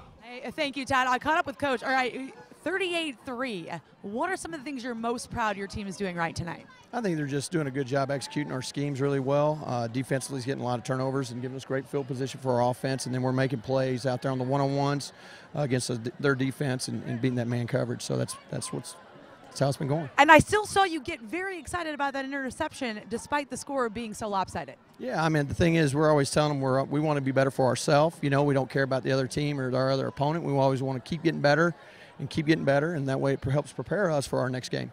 And that's a good life lesson, too. I like that. What are you going to tell them in there at half? Let's come out and start fast and play fast, just like we did in the first half, and let's be excited and make sure if we do have a chance to get other kids on the field, let's support each other and let's cheer each other on and let's go have some fun. I love it. Not only a good message, but a great football lesson, too. Back to you, Todd and DJ. Proud to be a part of providing Belleville athletes with the comprehensive sports medicine services necessary to keep them on the field of play. Thanks to Memorial Certified Athletic Trainers and Memorial Medical Group, physicians who work with our team on and off the field and court, helping to keep them at the top of their game. When it comes to athletic injuries on or off the field and court, you can count on the professionals from Memorial's Physical and Sports Rehab.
activities, but basketball is where she devotes most of her time.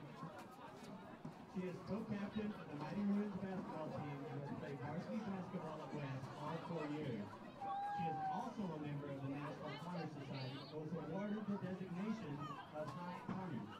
She has worked at the Hope Christian Church Food Pantry to fulfill her NHS service hours. Avery is a member of the Science Olympiad team and helps to plan Advanced Placement Chemistry Week. She also works in the bookstore as a school worker helping keep things organized. In maroon, devoted to her school, Miss Avery Bennett.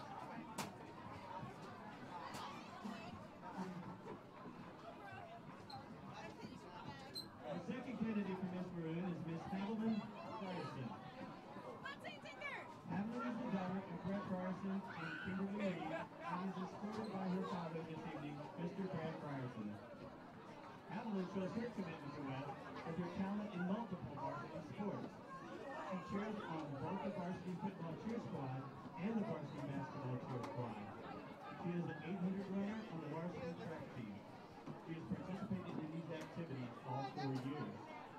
She also shows her commitment to the community through her involvement with the Basic Youth Board, a branch of the Community Initiative and Interact Club. A young lady who embodies West's commitment, Miss Haviland Ryerson.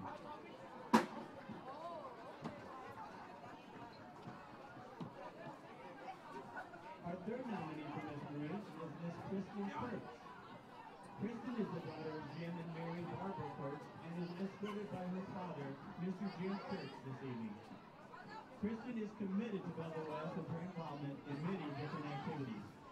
She is an elected member of the Student Council and an active participant in the Fellowship of Christian Athletes. She is also a leader of the varsity football cheer squad as well as the varsity basketball cheer squad. Kristen has been an active member of all these activities during all 4 years at West. Kristen spends time appreciating the Spanish language in the Spanish club and is also in concert choir. Congratulations to a very worthy young lady, Miss Kristen Kurtz.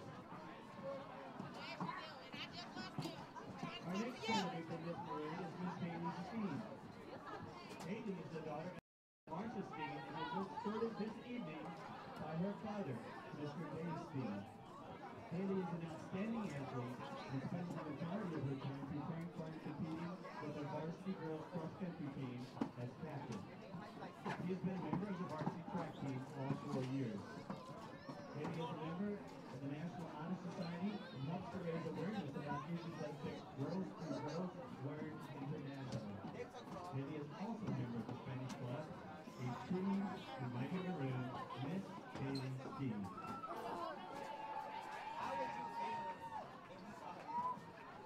Our next candidate for Miss Maroon is Miss Piaget Tucker. Piaget is the daughter of Mr. Pierre Tucker and Ms. Lynn Aldrich and is escorted this evening by her father, Mr. Pierre Tucker.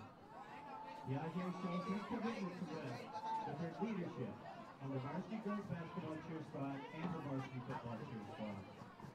It is clear that outside of cheerleading, Piaget cares about her school community with her involvement as a member of Harabe, Empower Me, and Girls Learn International.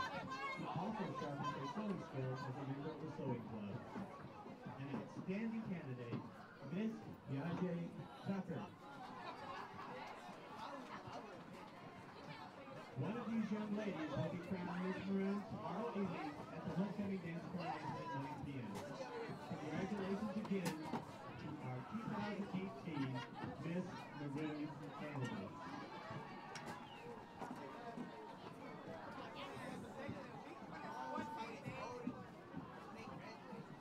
On behalf of the Belleville West Maroons, we would like to honor all Maroons past and present and future with the release of a multitude of balloons.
And welcome back to Belleville West High School. It's homecoming, and the Maroons have a commanding 38-3 lead over crosstown rival Belleville East. And once again, we start the second half off with a touchback. And we've shown, kickers usually don't get this much airtime. But look at that right there. You've got the young man, Mr. Seibert. He's kicked a field goal tonight. He's kicked 5 extra points, and he's kicked just about every kickoff into the end zone for a touchback. So we're excited to feature him as one of the top players so far in this game. But even as a coach, Todd, you want to kick it there, and you want your coverage team to go straight down their lanes, not get lazy, because it ends up in the end zone. So Lancers start out the second half, and they run this one up the left side, and not a whole lot there. We thought they might come out throwing, but that's what Belleville West would think they're going to do because they're down 35 points. Well, again, they run through that guard and tackle spot, and they have a man among men over there. He looks to be about 300 pounds from here that will stop anything that's trying to run over him. All right, to the Lancers, second down, 7 yards to go. And they brought in a new quarterback for the second half. They have changed quarterbacks and brought in Lucas Maui, the 6'2" sophomore quarterback. He's also the holder. The pass was intended for number 1 over there, Flager. Yeah, Flager is. They seem to be trying to give him one that he can catch it and beat that D back. They've kept him in check. That was one of the goals of Coach Pettis, Cameron Pettis, before the game, and they have done that. Nice camera shot there. Maui rolls to the right side. He's got a big chase, throws it downfield and out of bounds. The thing about that pass, Todd, is that his feet weren't set. He was throwing across his body, and he could not zero in on his target. Well, they've got to try something different here in the second half. I mean, Keenan Waller, he tried. He ran the ball a lot. He had that one strip there at the end of the first half. Maybe trying to do too much, but sometimes you got to shake it up a little bit. And Maui has played. He's got some time this year. He's got over 300 yards passing. And this time he quick kicks it, and he's hit. I don't see a flag. He was hit. I do see a flag. So the Lancers may get the benefit of that penalty right there if, in fact, they call it roughing the kicker.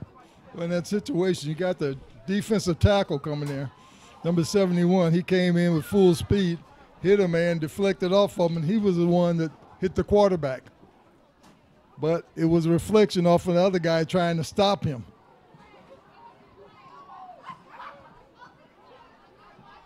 Chris Johnson. Let's take a look at the replay here, Don.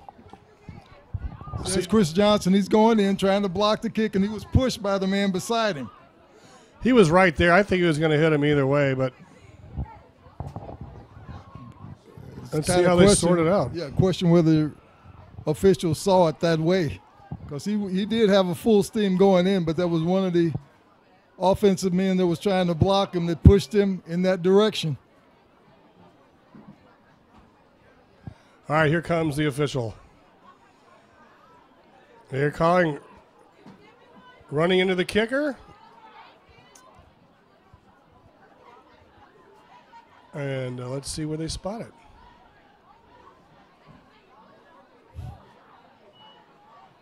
The ball seems to be... So they're calling it running into the kicker. He was pushed into the kicker. And not roughing the kicker, so it's still going to be fourth down. It's not an automatic first down. It's going to be fourth down, and they're going to re-kick. That was a fair call.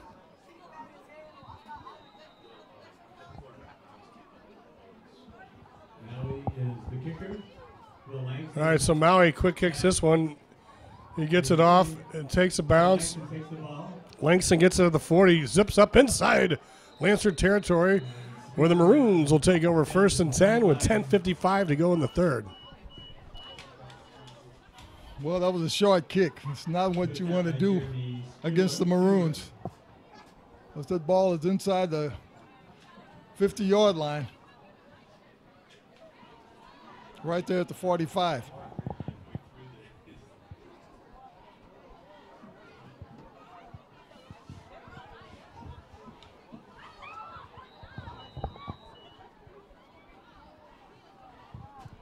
Maroons with the ball.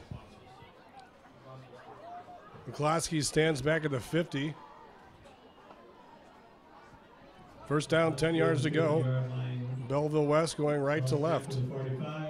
And this time they hand it off around the right side. And Davis, he gets about one. Nice defense by the Lancers.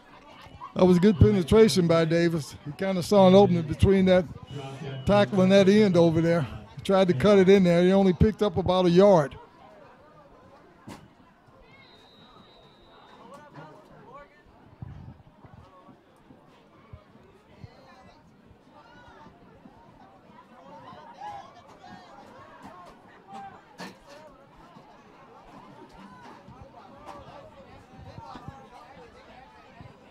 So second down and 8. Clock rolls down towards the 10-minute mark of the third. McCloskey, two-step drop. Fires it over the right side, and he's got his man complete out of bounds to Will Langston. Langston went down about 5 yards, cut it across, took it out of bounds. That was a good coordinated catch. So you see that in practice day after day after day. The quarterback and the man going out of bounds with the catch.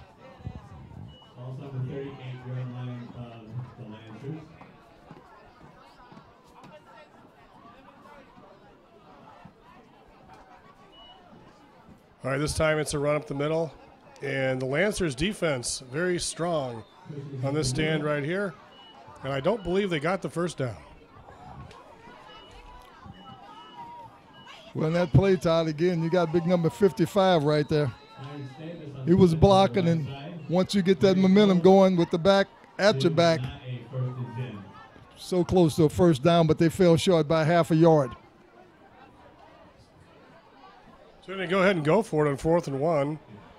And why not? They drew him off sides. That's right. That shows the headsy play right there. And you got to think about the defensive line. They get used to a certain snap count, and they anticipate, and that's when it's wrong. So it shows that the offense is one step ahead.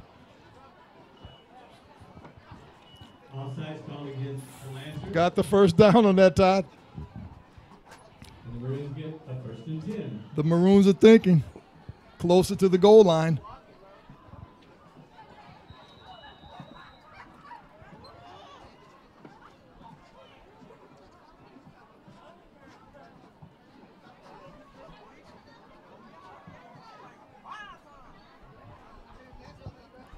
McCloskey, he hands it off again to the right side, and pushing forward is Clarence Davis. Davis went through that guard and tackle. Almost to that end position right there. But again, the linemen are charging straight ahead. He has the momentum coming behind him. So he picked up about 3 yards on that one, Todd. The second down. Call it 7. 8:40 to go in the third. McCloskey fakes it to Davis, and he gets the man in the flat over here inside the 20. Boom! He hits the wall right there as Blankart with that, and a big hit on the defensive side. Yeah, number 20 came in there. That's what the coaches teach you. Put your head down and stop him in his tracks. Yeah, nice hit right there by Hamilton. Jalen Hamilton. Just a little guy with a lot of heart. McCloskey, lots of time, rolls to the right. Great block. He goes down towards the end zone and overthrown. Nice defense. Oh, they're calling a penalty. There's a flag right there. That was kind of a hard call, but he was behind the defenders, Todd, and the pass didn't seem like it was long enough.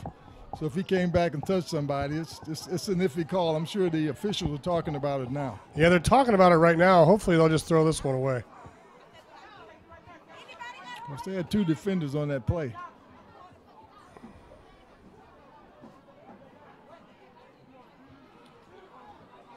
All right, so they're picking that one up. Good call. I like that. And watch right here. He threw the pass. See, there's a defender, and he was tripping anyway. Yeah. It was incidental contact. There was contact, but I think the referees noticed that it was incidental, and they picked it up. I thought that was a good move. It did not cause him to miss the pass.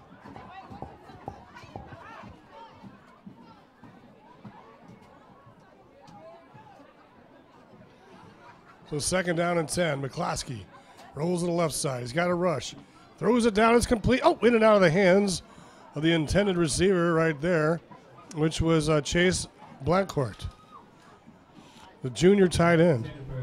Chase was there. That was a difficult one to catch. He had to concentrate on that catch because he and the quarterback were running out of bounds. He had to watch his feet, but also look the ball in. It just happened too quick.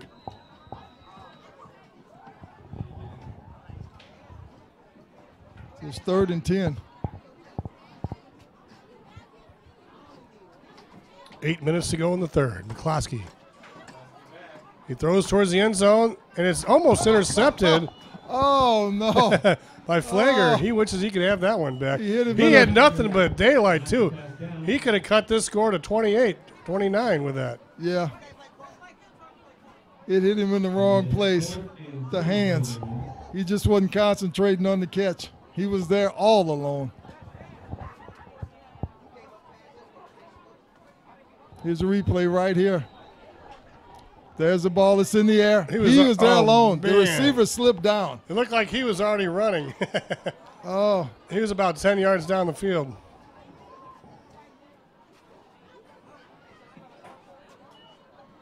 Fourth down, McCloskey. He throws down to the far side of the end zone. Nobody down there. And this time it is intercepted. Yeah, he pulled it in. By Flagger.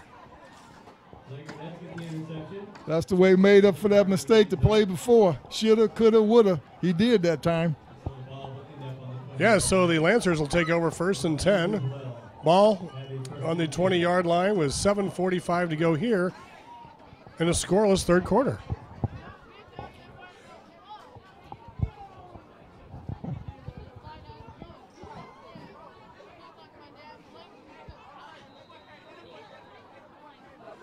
Down to Angela.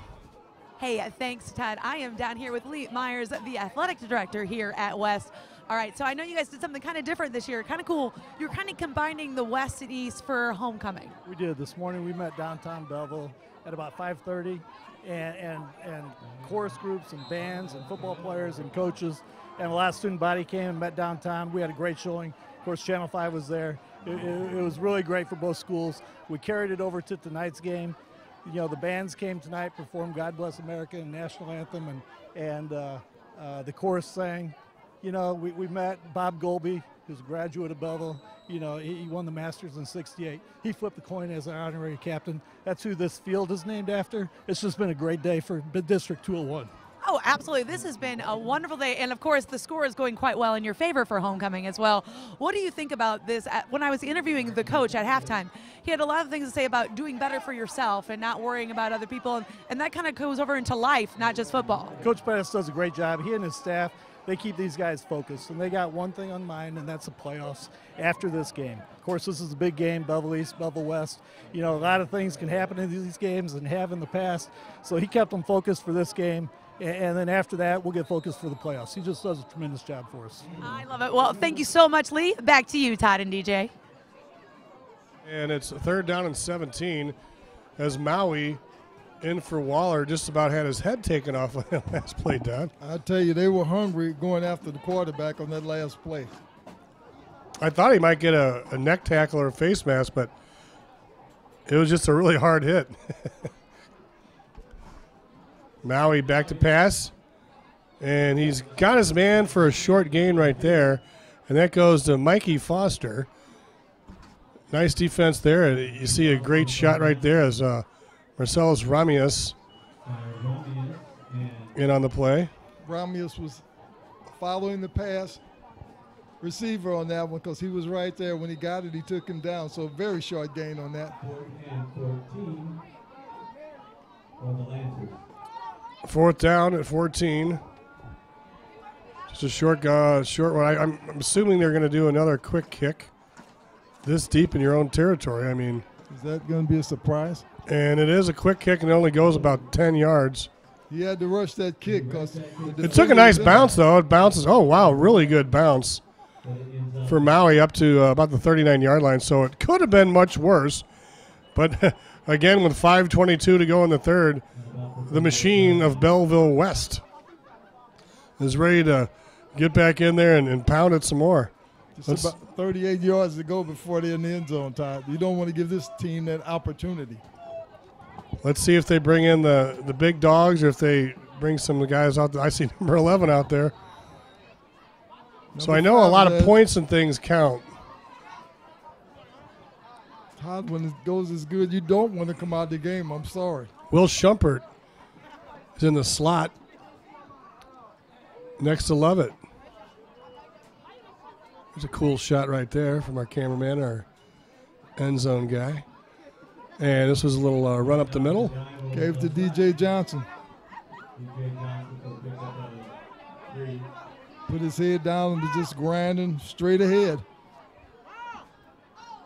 We approach the 5-minute mark of the third quarter.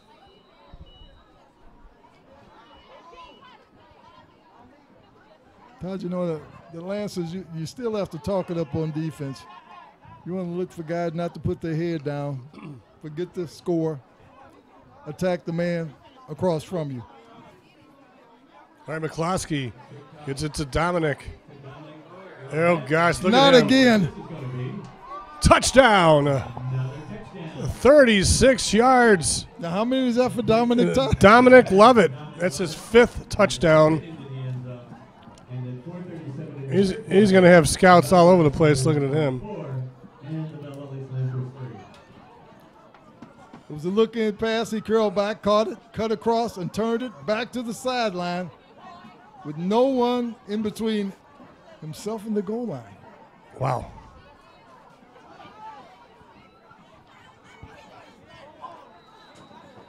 I'd like to see how many yards this guy's got. I wonder. We're going to check in with the official score here. Do you think they can reach 60, Todd? Let's see. And the PAT, once again, is up and good. Everything is working for the Maroons. It sure is. They look tough. So going into postseason, this is how the Maroons want to proceed. This is the type of game they need moving forward into the playoffs. Yeah, I was thinking about that, Todd. You just kind of wonder.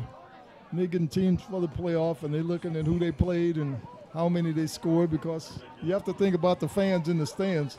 They're paying their money, but they want some sheer excitement once you get to the playoffs in the state. Now the cameras are showing the east side, which was crowded earlier, and with the score being a little lopsided at the moment, some of them have maybe departed. Some of them are walking around getting, their Chick-fil-A's and their Papa John's and their McDonald's. But I tell you what, this Belleville West side is packed. I mean, if you could just see what I can see. I see the cheerleaders out there doing jumping jacks right now, their squad. That's wonderful. Yeah, and we see the fans, just it's homecoming here, and they had a remarkable halftime show. And they had some nice young ladies that are candidates for Miss Maroon 2018. And once again, it's a touchback. We didn't see that coming, did we? And once again, the spotlight on number 43 as he stoically picks up his tee. He's consistent as ever, and that's what he does. That's who he is, and that's his reputation. I guess you got a big brother playing at Oklahoma in the Big 12. He acts like he's been there before, doesn't he? But you want to cut your own reputation, Todd, and I think that's what this young man is doing. Yeah, we're not thinking about his brother right now. He's one of the best high school kickers I've ever seen. Making a name for himself, not only here in the state of Illinois, but in the United States. Logan Seibert, just a junior.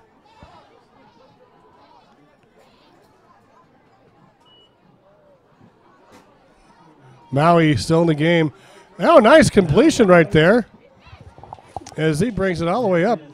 Close to the 30 right there to Nelson. Elijah Nelson. How about that? That was a good catch. He came back for it, looked it in, made the advance. Eli's coming. Let's look at the replay here. Now he barely gets it out. He carries back around right in front of the defender. Nice hands. Looks it in. He seems to have some soft hands. Yeah, he sure does. Approaching the 4-minute mark of the third. And that's a first down for the Lancers. Oh! And this is a big run up the middle. Inside the 50-40. Trying to strip him down to the 26-yard line right there. Woo. For the Lancers, Jeremy Schooler. Jeremy was hungry for that one, but you have to give the offensive line credit. They opened up the hole, and he was sprinting. He did not break stride. Jeremy's spoken. Let's look at this replay.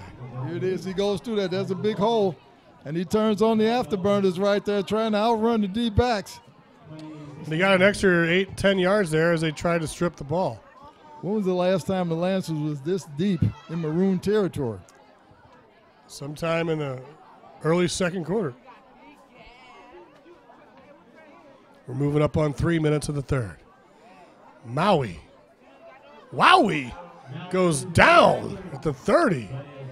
Ho, he's brought down there by DeJuan Bird. 6 foot, 215-pound linebacker. Also in there, I see some beef in there. You see Anthony Graham coming up there, and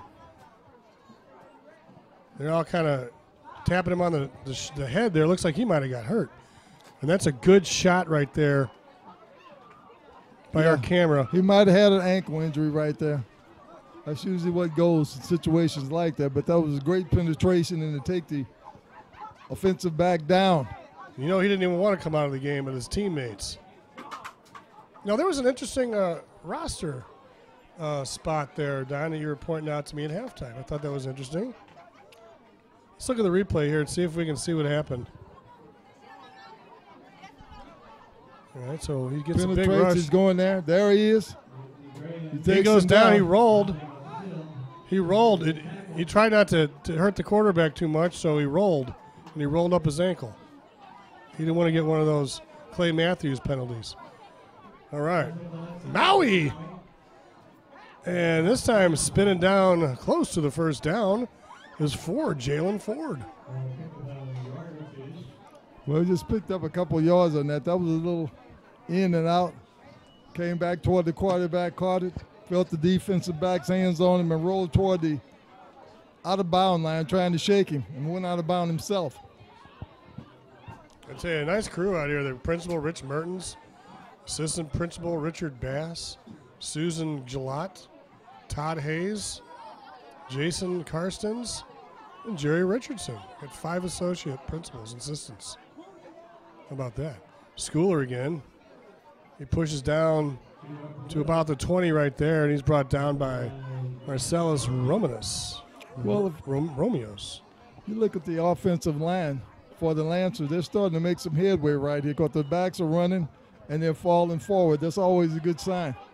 But he's picking up, and they're rolling it toward the end zone. 4th and 3, very important play for Belleville East as they try to cut into this 42-point deficit. Maui's moving the ball. Back to Schooler. Schooler pushes forward close to the first down. The good thing they got the offensive lineman pushing him off, so that's what the teammates do. Where will they mark it? We're under a minute. And it's short. Belleville West ball at about the 18, 19-yard line. That had to be by less than a foot. But the Maroon defense has answered the call once again.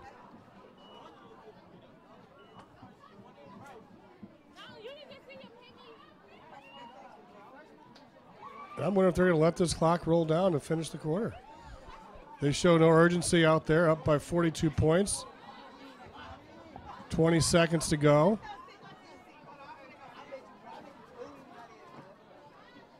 $15. 10. 5. And that'll do it, folks, for the third quarter.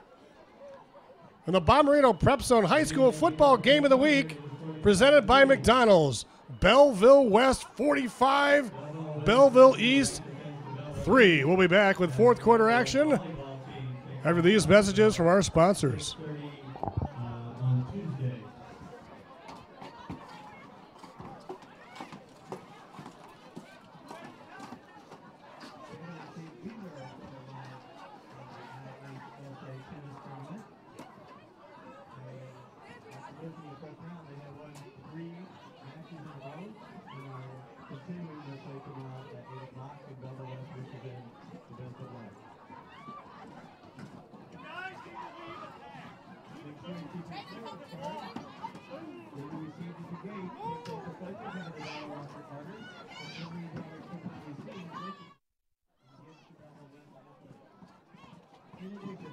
Kids like these are happy and healthy because Affinia Healthcare has been their healthcare home, I guess you can say, their entire lives. Our pediatric services range from immunizations and dental care to behavior health and chronic illnesses.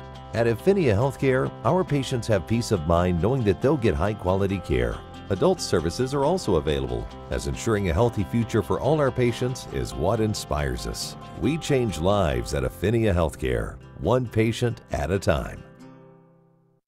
I met Dr. Hayes when my coach told me to go to her when I had an injury. To me, her care means a lot because without her, I'd probably just sitting out sooner. I feel like she genuinely cares about me and my future. My performance got better overall in both sports because in track, like, my times dropped, and in football, my stats went up. I'm Dr. Connie Hayes with Fit for Life, Sports and Rehabilitation. Call us today for an appointment. We're underway in the third quarter of the Bommarito Prep Zone High School Football Game of the Week, presented by McDonald's. It's been all Belleville West as they try to go to 7-2. And later on this quarter, we'll be announcing our players of the game. Our Elite Football Academy and Papa John's. And this time, to run around the right side. Nice run there by the quarterback. And checking into the game is Javion Wallace, just a sophomore. So it looks like Coach Cameron Pettis has called off the dogs here in the fourth quarter. Well, I mean, this situation, you want to give those that don't play as much some game experience, and this is that opportunity. You want to see whether they can get in, whether they have been taking out their assignments, and whether they can feel. There he is. He avoided. He's going down the sideline. He's hungry Almost to get to the goal line. There. I know, but the quarterback is hungry. All right. This time it's Wallace around the left side. Ball in the right hand. And he goes down immediately. On the tackle right there is Harrington. Yeah, number 23 was over there. He was Kristen Harrington. He just ran him down. Now there is a number 45 in the picture here, Don. Number 45 in the Maroons is Jessica Brown. She's a defensive back, 5'9", 135 pounds. I heard she's also a kicker. Besides being a big back, yeah. It's kind of tough to break the lineup with this guy, Logan Cyber. Maybe if they score again, maybe if she is a kicker, they'll let her kick. Maybe they'll let her in this game. I'd like to see it. Good catch. Wow. That one goes over the middle to Joey Casina, the junior, 6'3", 175-pounder. And it looks like they're getting some of these underclassmen some touches in. And it's funny because we say that because Dominic Lovett is listed here on the sheet as a sophomore. But they're getting some other guys in there, getting some more touches. And this will help with depth, and this is really great experience for these kids moving forward to the next year. Clock continues to roll. We're about down to the 9-minute mark. Wallace hands off, push it down about to the 46. Gain of about 5. And on the run there, Trey Johnson, it's sophomore. So another Johnson. Yeah, but you got to look at that offensive line for the Maroons. He's replaced some of the guys that were the movers and shakers up there, got their subs in. And again, he's looking at who's doing what type of technique. Are they staying low, driving their man back, staying with him, and opening up the holes for those guys behind him, or either keeping them off the quarterback. 2nd and 6. Wallace back at the 50. Shotgun formation, 2-step drop. Spins it over the middle and in and out of the hands of Rashawn McGlown, the senior wide receiver. He wishes he could have that one back. Now, if you're looking at the quarterback, he is throwing that ball and he's releasing it with under 3 seconds. He takes a few step backs, then he releases it with a gunshot reaction.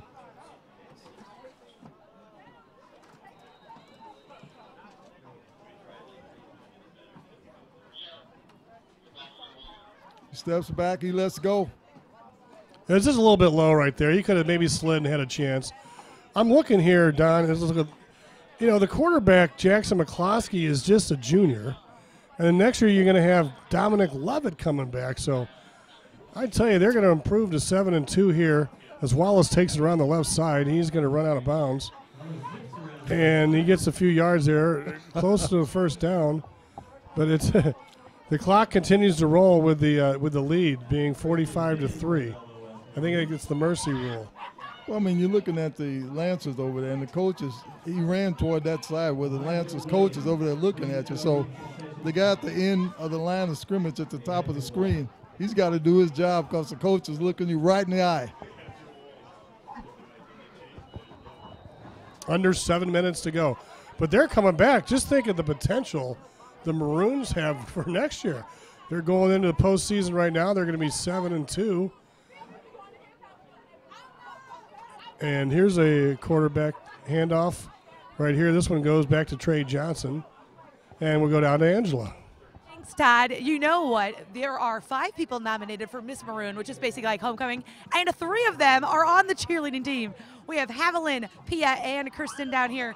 All right, so what is the most exciting thing about being nominated for Miss Maroon?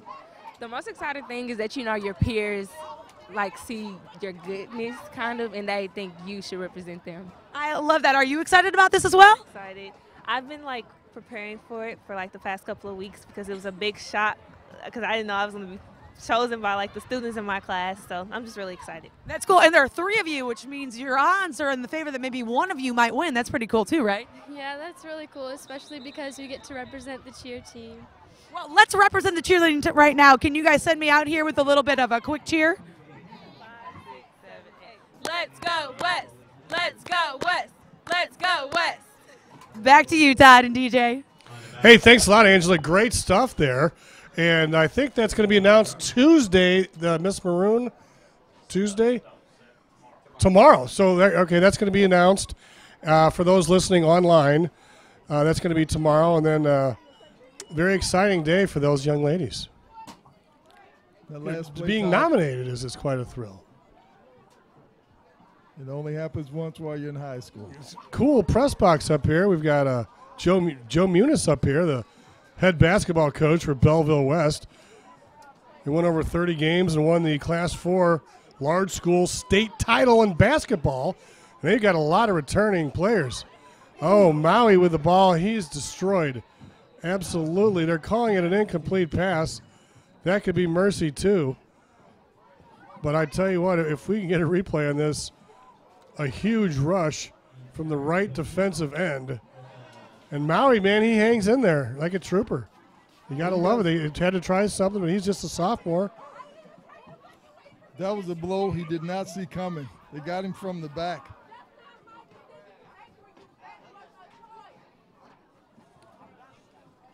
This is true.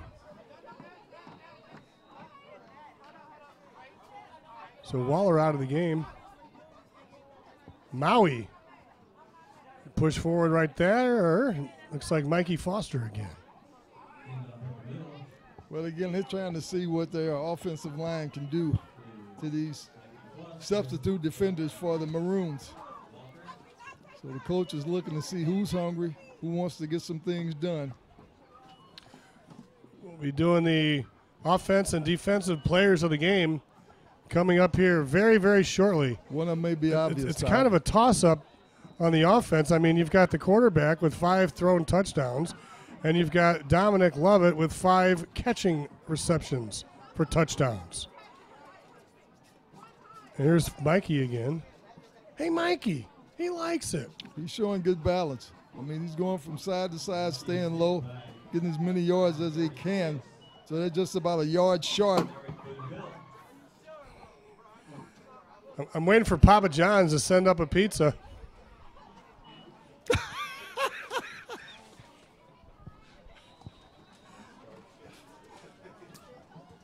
As we approach the 3-minute mark. A 4th down, Lancers. 2:58. Toss over to Mikey. He didn't make it back to the line of scrimmage. Oh, he did. He got a first down. Did he get it? Just by inches.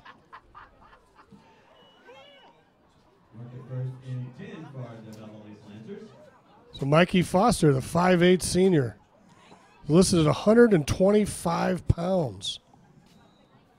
Just kind of wonder whether the Lancers will come out throwing the ball on first down, seeing that it's under 220.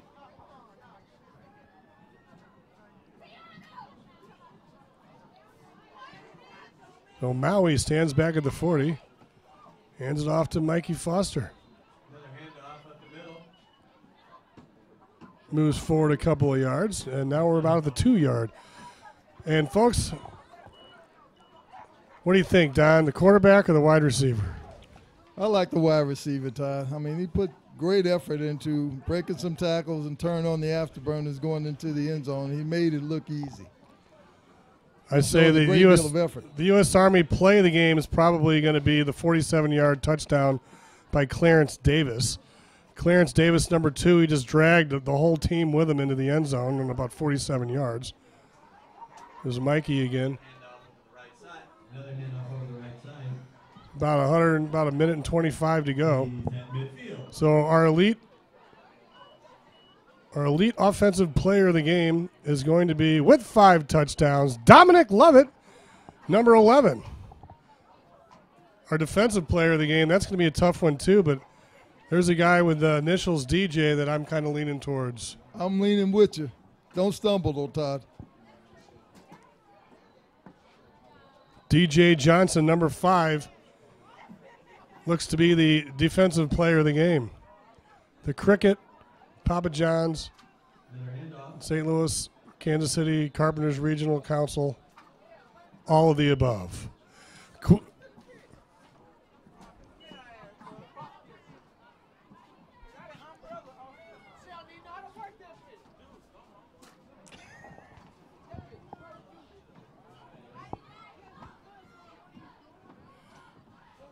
Yeah, so we've straightened that up to where we're going to narrow it down to the offensive, the elite football academy offensive player of the game with 5 touchdowns. Number 11, Dominic Lovett, just a sophomore. And the St. Louis, Kansas City Carpenters Regional Council defensive player will be number 5, DJ Johnson. He had a big fumble recovery in this game, and he was all over the field defensively, Don. He was the guy for the game. He came here to play. He stayed with it. He talked the defense up, and he led by example. And that'll do it with the score. Belleville West 45, Belleville East 3. Let's take a quick look at the rundown of the scoring. With 10 minutes and 11 seconds to go in the first.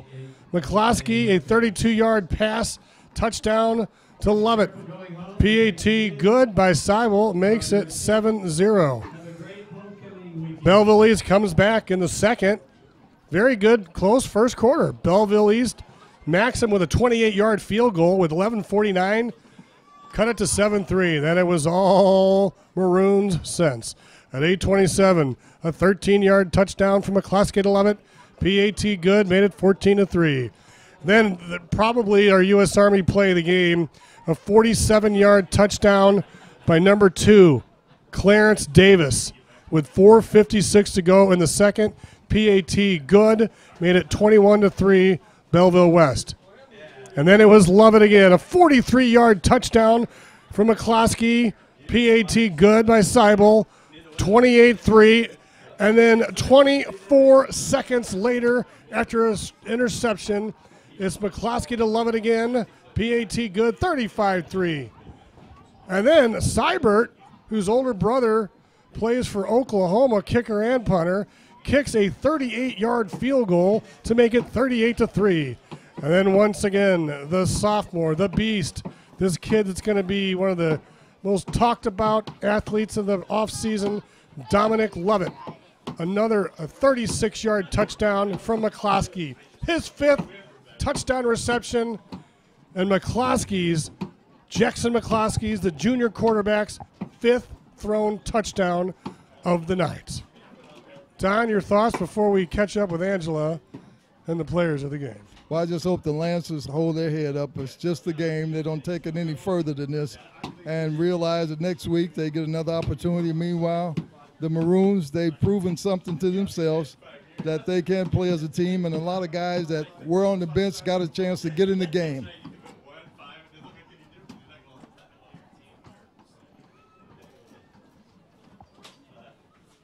And we see Angela getting set up right now. And down to Angela with our players of the game. Hey, thank you. I've got our St. Louis, Kansas City Regional Council Carpenters Defensive Player of the Game, DJ Johnson. And I got the Elite Football Academy Offensive Player of the Game down here, Mr. Lovett. All right, tell me about working there on defense. You guys kept them to relatively low score. It's fun. You just got to ball out, play hard every play. That's what it is. East is no sleepovers. You got to play everybody the same way. Ball out every play. And you, sir, had quite a few number of touchdowns today. That's got to be some sort of record, right?